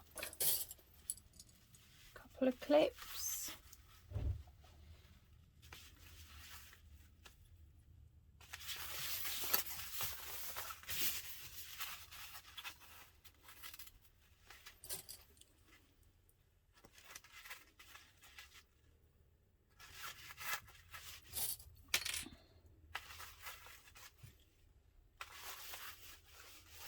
Oh, much better. I knew I should have done, I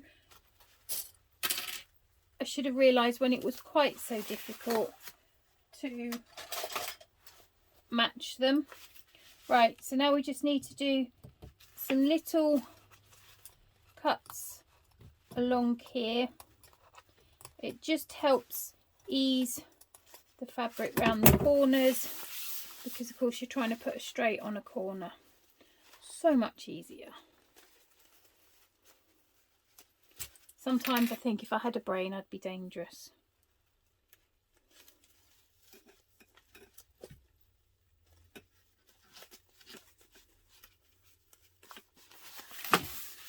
So by putting a couple of clips here and then clipping up here, it means you can move it round easier. You can work out what you've got, because otherwise if you start here and then come round, you can end up with bits too much. So this way.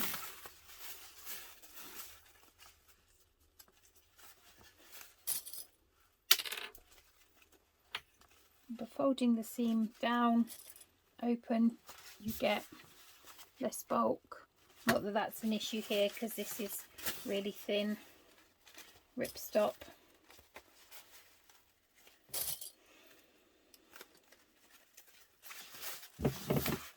Again,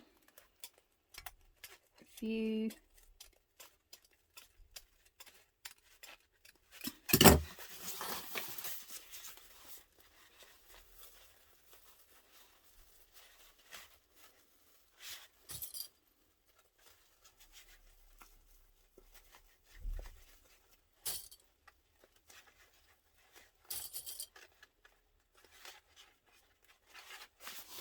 okay, I'm going to take that to the sewing machine.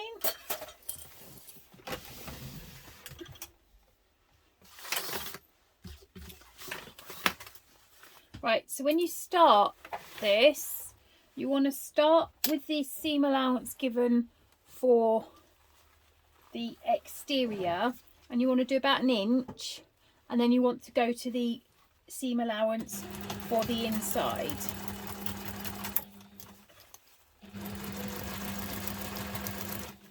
A lot of designers do a larger seam allowance on the lining, because it makes a tighter fit inside the bag.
sure I don't have any puckers.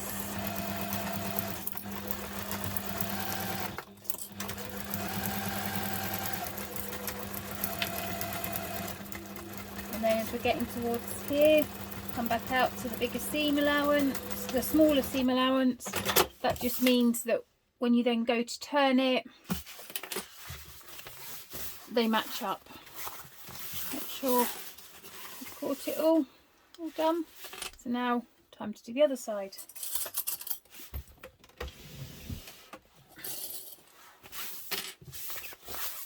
Centres.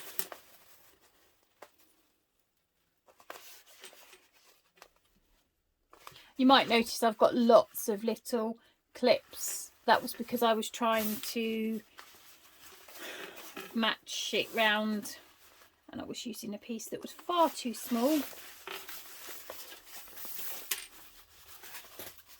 because of course the J pieces had the K pieces added. And just to top it all off, I realised I had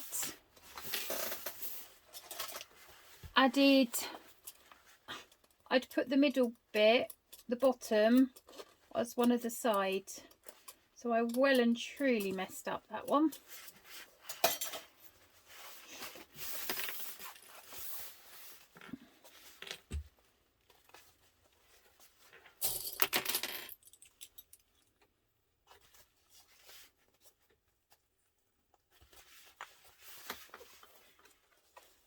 And then if you fold open the seam, it makes less layers. So much easier.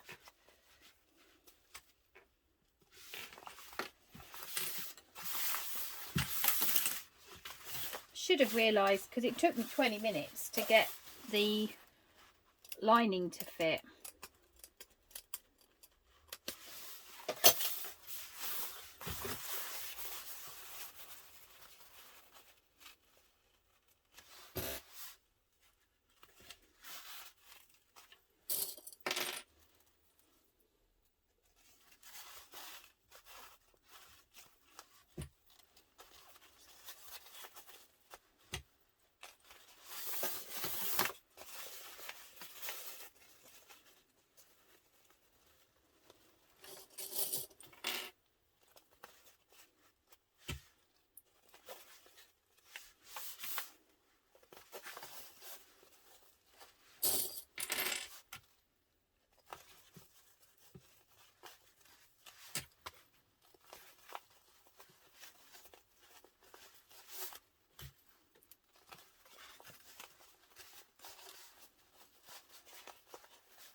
Find that you need a couple more little slits to get the fabric to lay nicely around the corner, because trying to put straight on a curve isn't easy.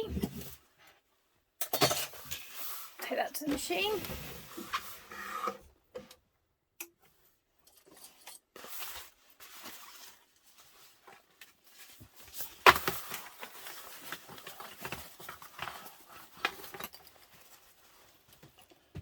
Again, starting with a slightly bigger, smaller seam allowance.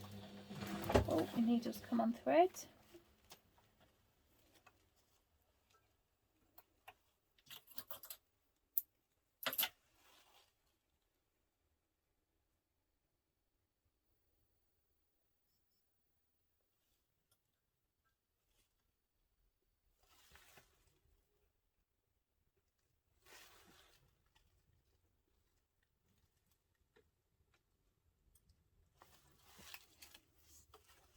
Right.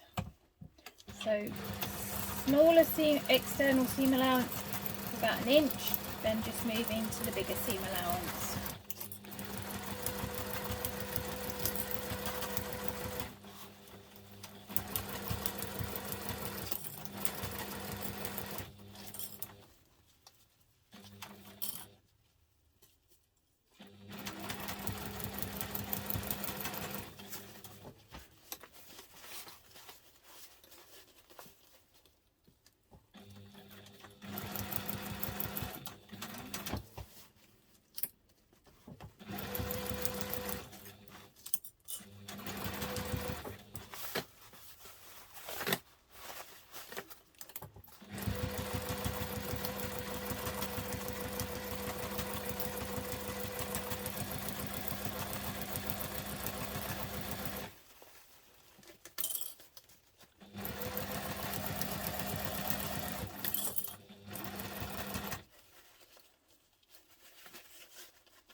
add our side panels, bottom panel, gusset, to our bag. So let's find the middle.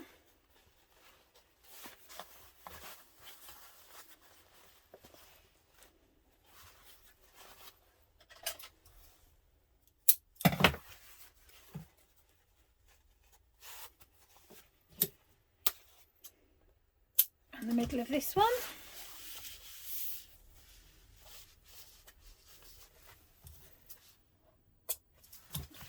Right. Now, I'm going to place right sides together. Get my teeth in eventually.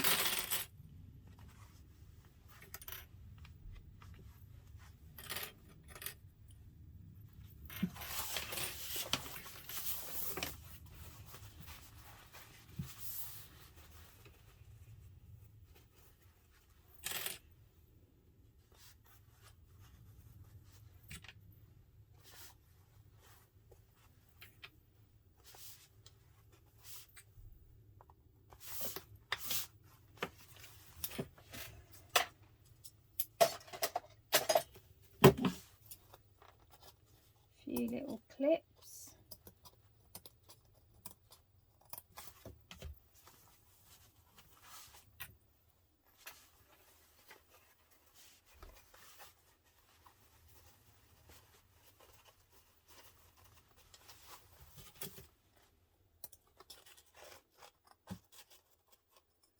Need some new scissors.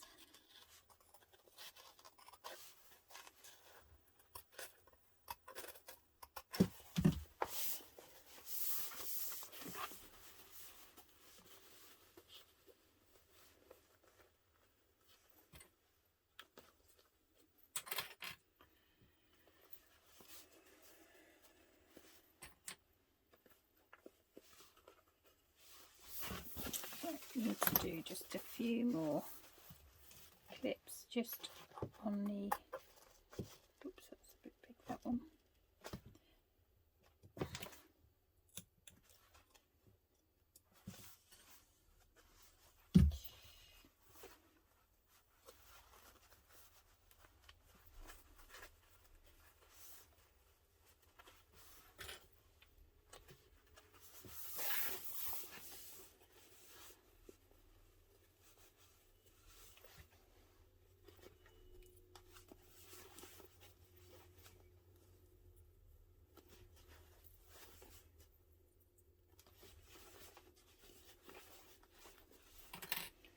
It's just about redistributing it so it fits.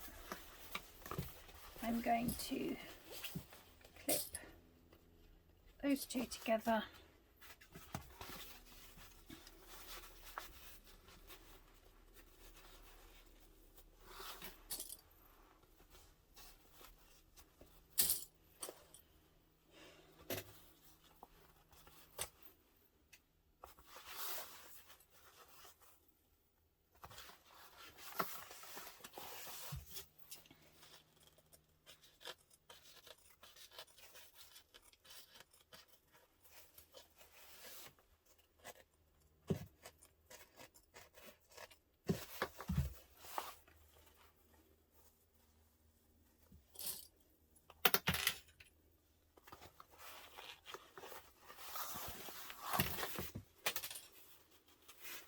And that's where these folded edges over make it easier, less bulk.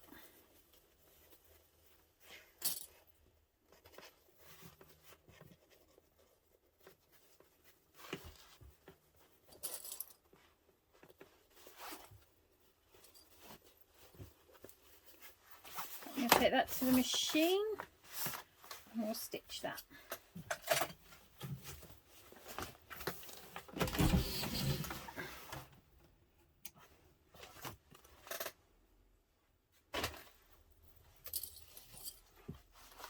So we're using our construction length stitch, which is 2.5, and I have changed my thread to black.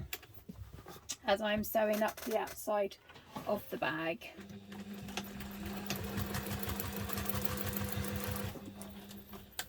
Pressure that down.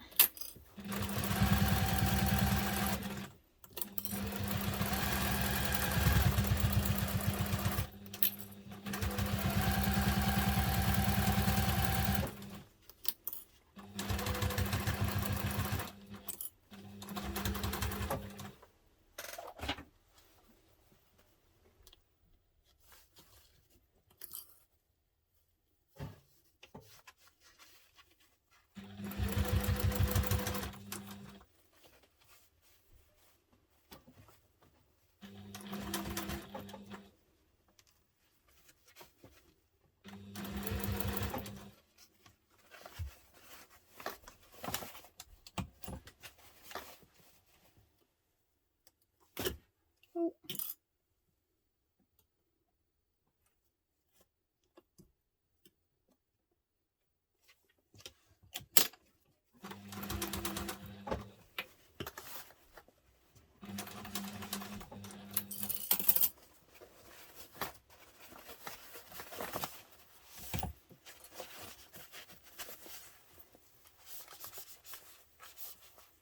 Wiggle it round so you can make sure you've got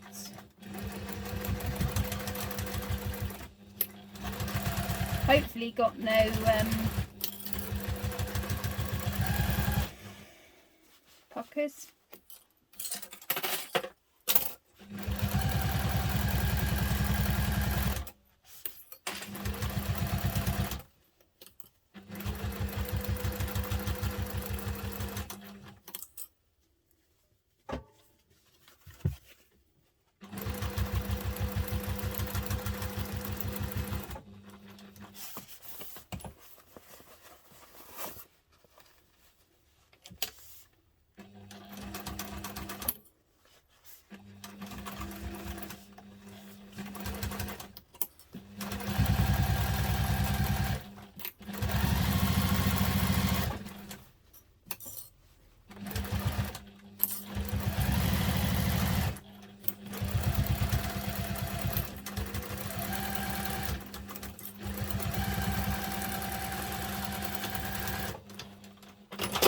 Remembering to start and stop at the top, back stitch even, check that you're all the way round. Doesn't that look cool? I do like that. Make a very good change bag.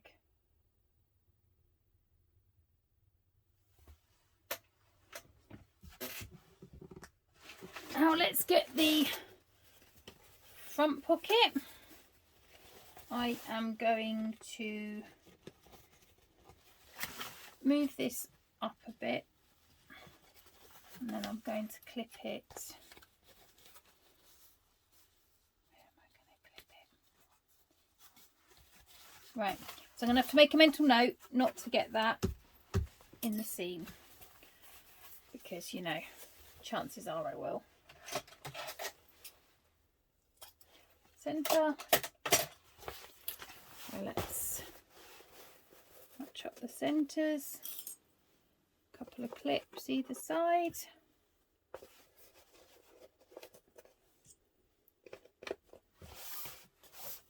Up here. Clip these two together.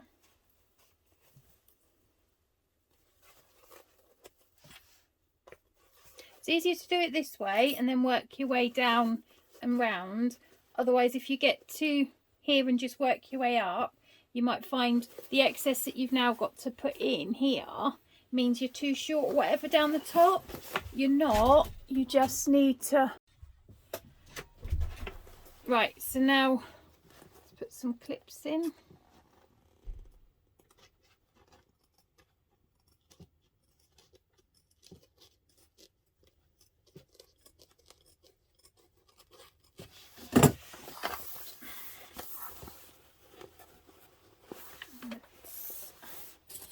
Give it a squish and a squash. And I've already said it, but the clips just help put the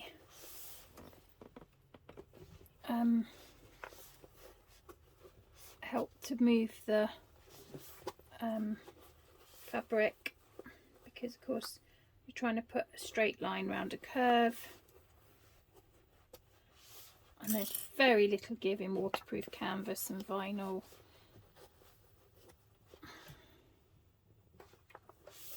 You see I got that little bit there, so I'm just going to work on moving that out.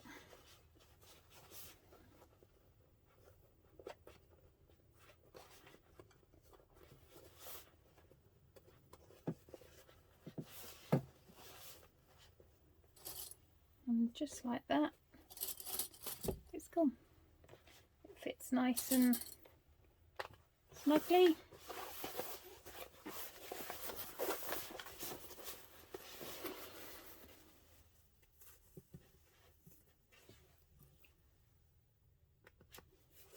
Got cold this morning.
And this is very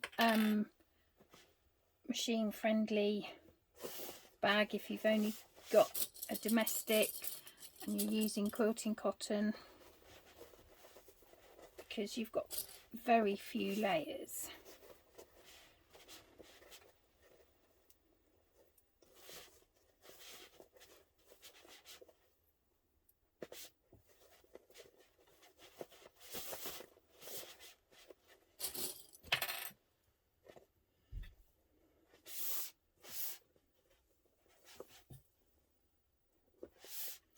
Now we're going to take that to the machine.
Now just making sure, try not to get any puckers on the corner.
pretty good to me.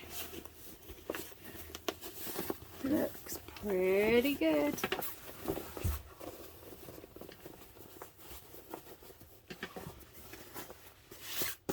Right, let's just turn that back in the wrong way, just so that we can add a little bit more stitching across the webbing. It's not overly too important because it's not a weight bearing one, but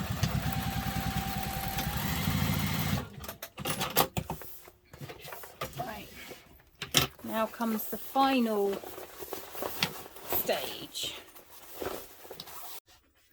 Right, so I'm just going to open these up. I've turned the bag the right side in, right side's out.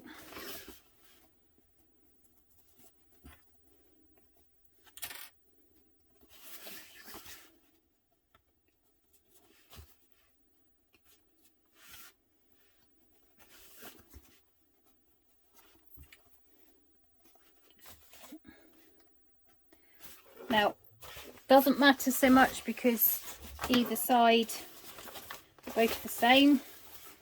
If you've got one particular side you want to be the back, that's the side you'd put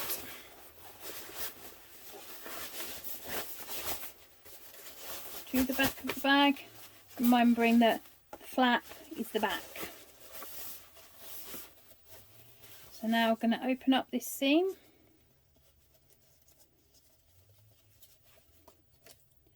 And I'm going to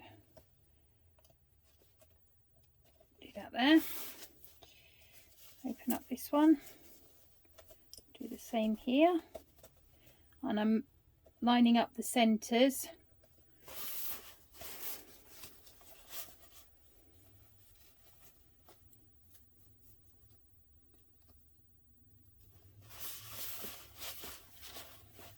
It's always worth taking your time on this bit. Make sure they match up, and you want to make sure you push them down out of the way, which is why you don't want to sew across them too high.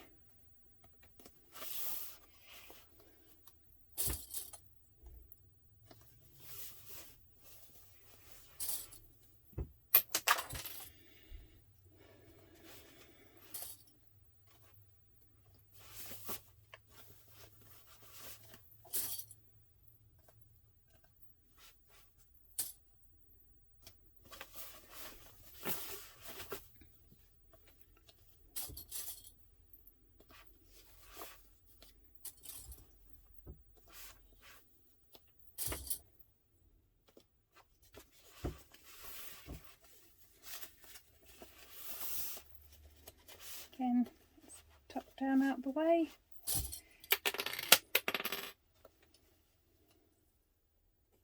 Right, now we're going to sew that. Right, so I've gone back to my green thread and I've put it up to my construction length, my construction zipper.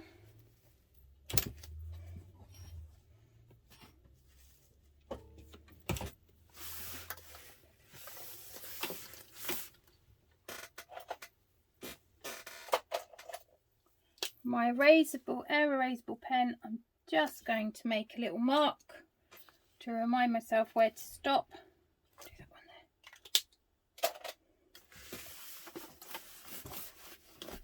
Because we're going to leave a turning in the front of the bag to turn the bag.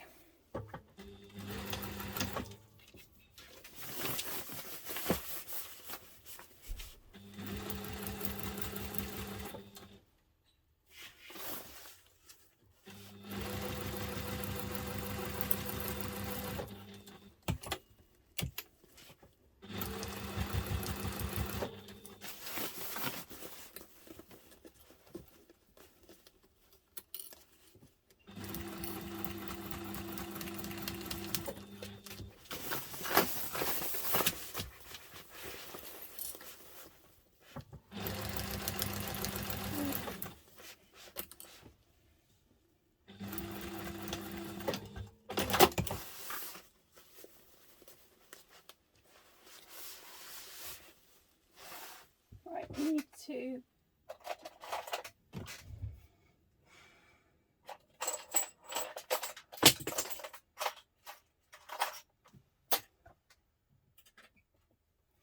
swap to my narrow foot.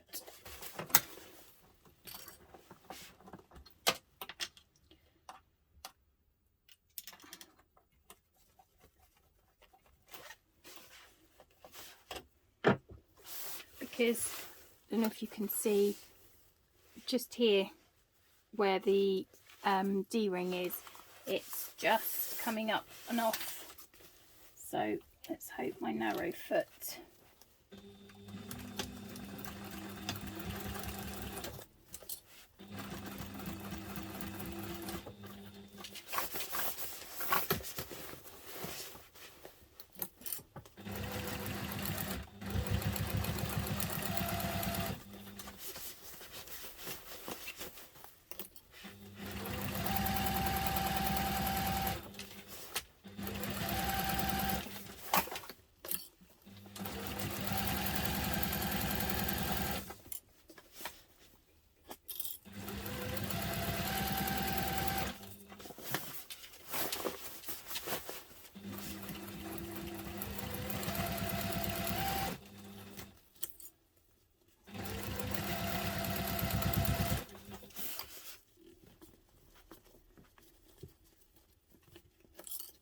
so might be worth making sure when you do it that you have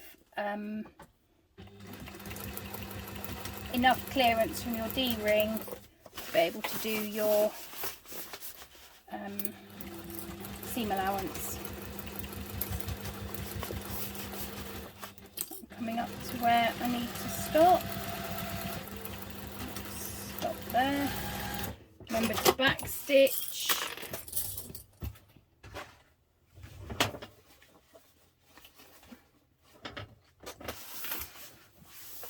Right.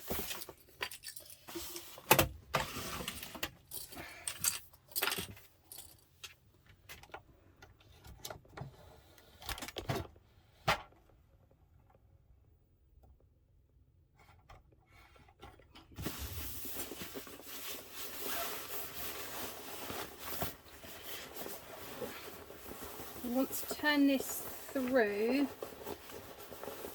but if I can, just so that because my turning hole, because my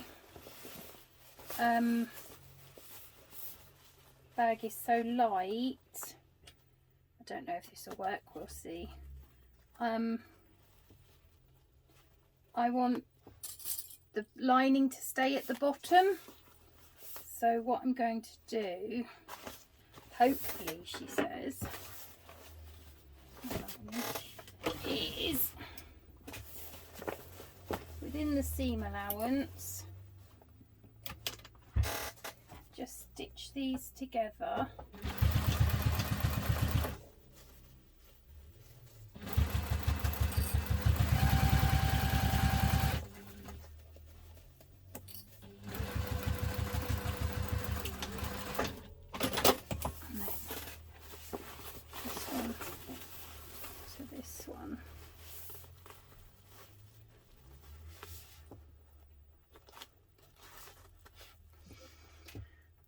We'll see if this works in a minute, won't we?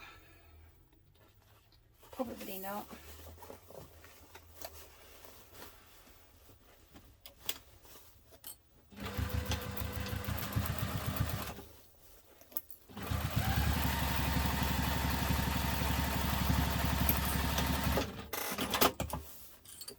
Right, now's the moment of truth. Now we'll see whether or not I've done that right. Should have left a bigger turning hole, but hey ho.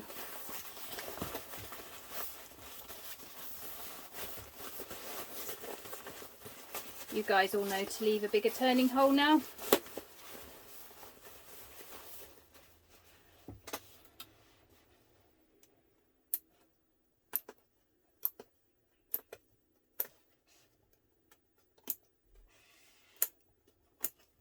Right,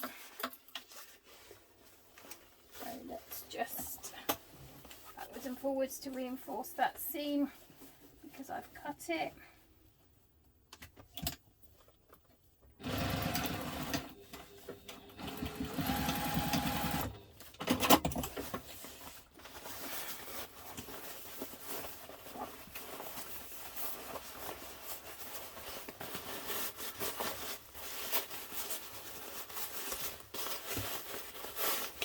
By sewing the right bit to the right bit.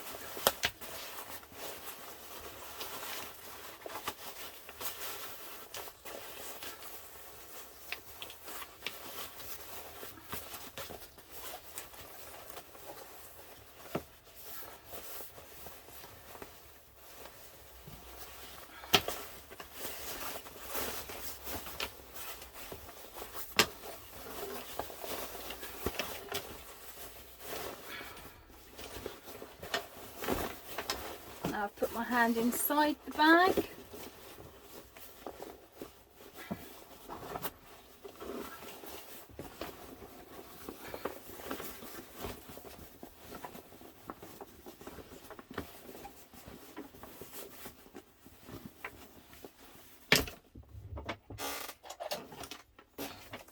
Let's get my pointy thing and just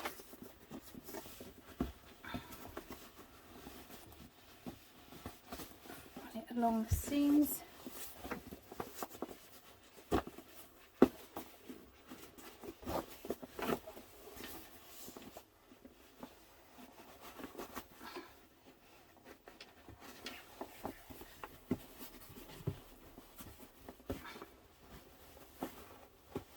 I love waterproof canvas. I'm quite liking ripstop as well at the moment.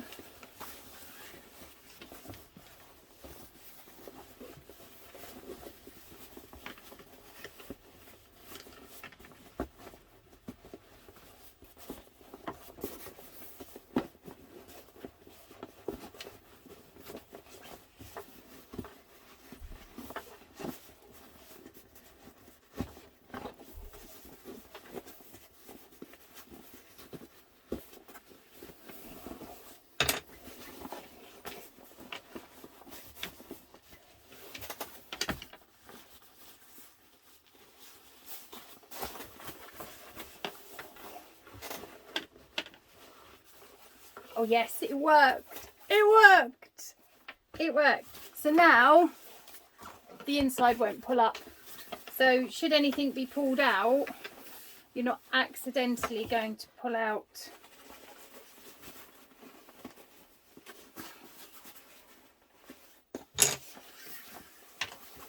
the lining.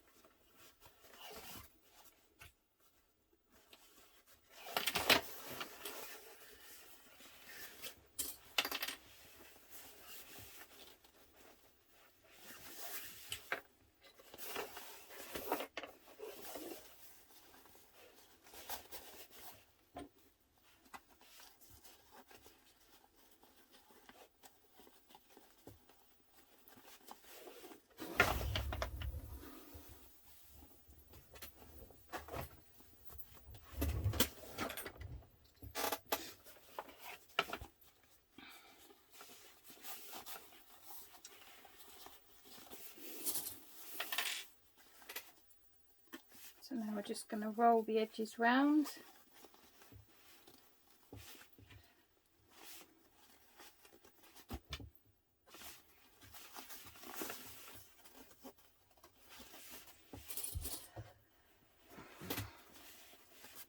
And now comes the next step after this one, the most nerve-wracking of the whole entire bag making, top stitching.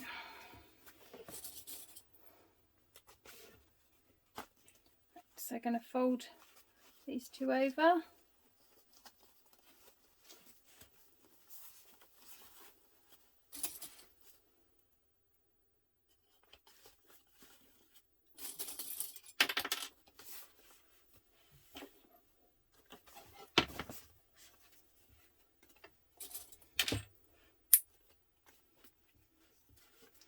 cool bright bag. I love a cool bright bag. That's looking really good.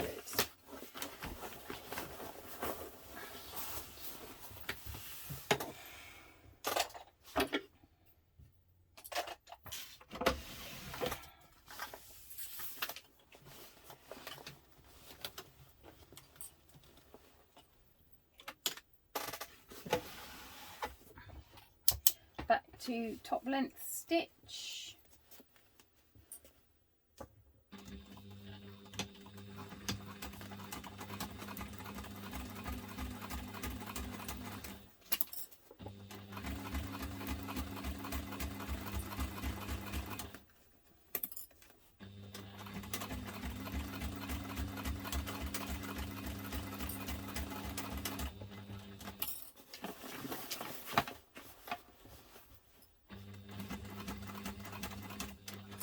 Coming up to quite a bump.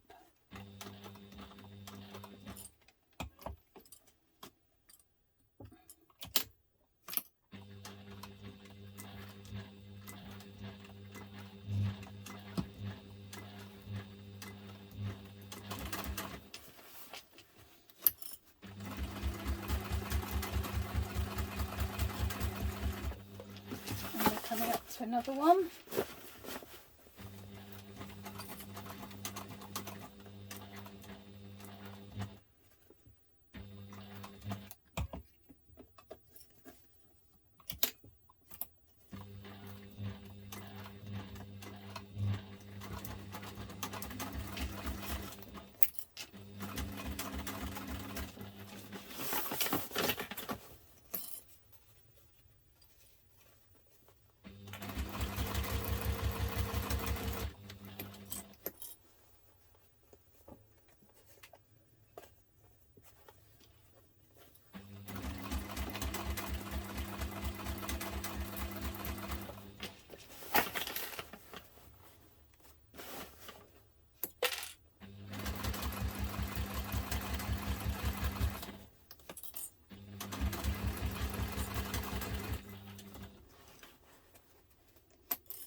Again, coming up to quite a bump.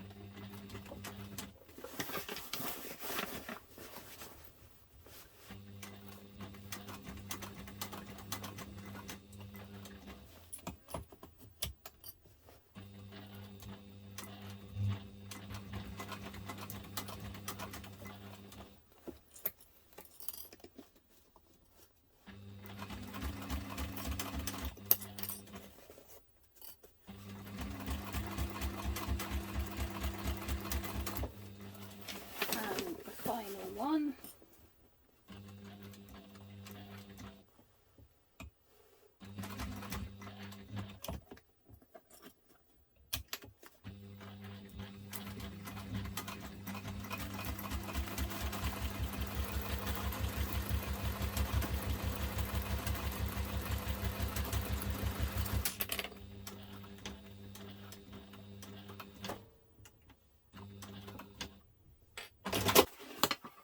And there we go. We have pretty good top stitching. Look at that. I mean, wow. I like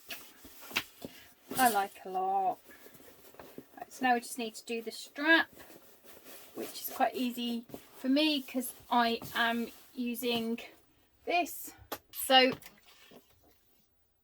measure it to whatever size you want. Cut it to the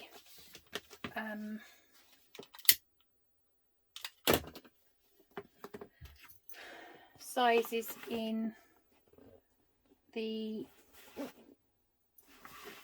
pattern. Right, so we're going to post this through this one. Right, so we've gone into, let's do that actually. Let's stitch this down.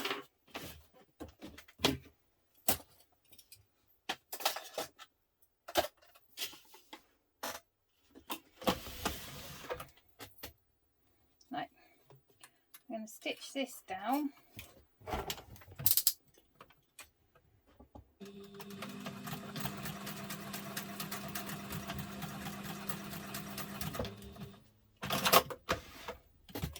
Do this a couple of times.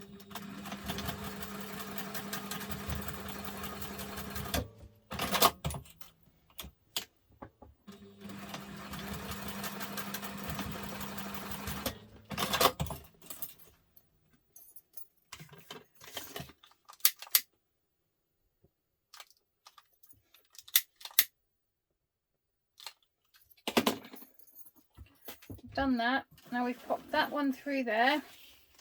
Now we take this end, we pop it through, through,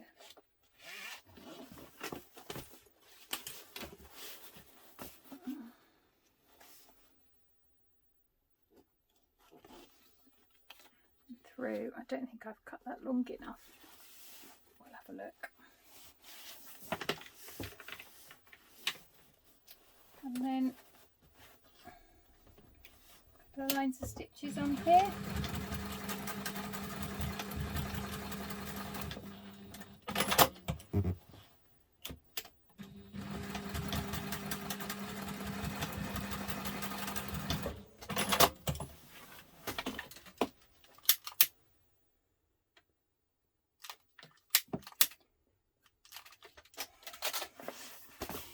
And there you have your finished bag. Love it.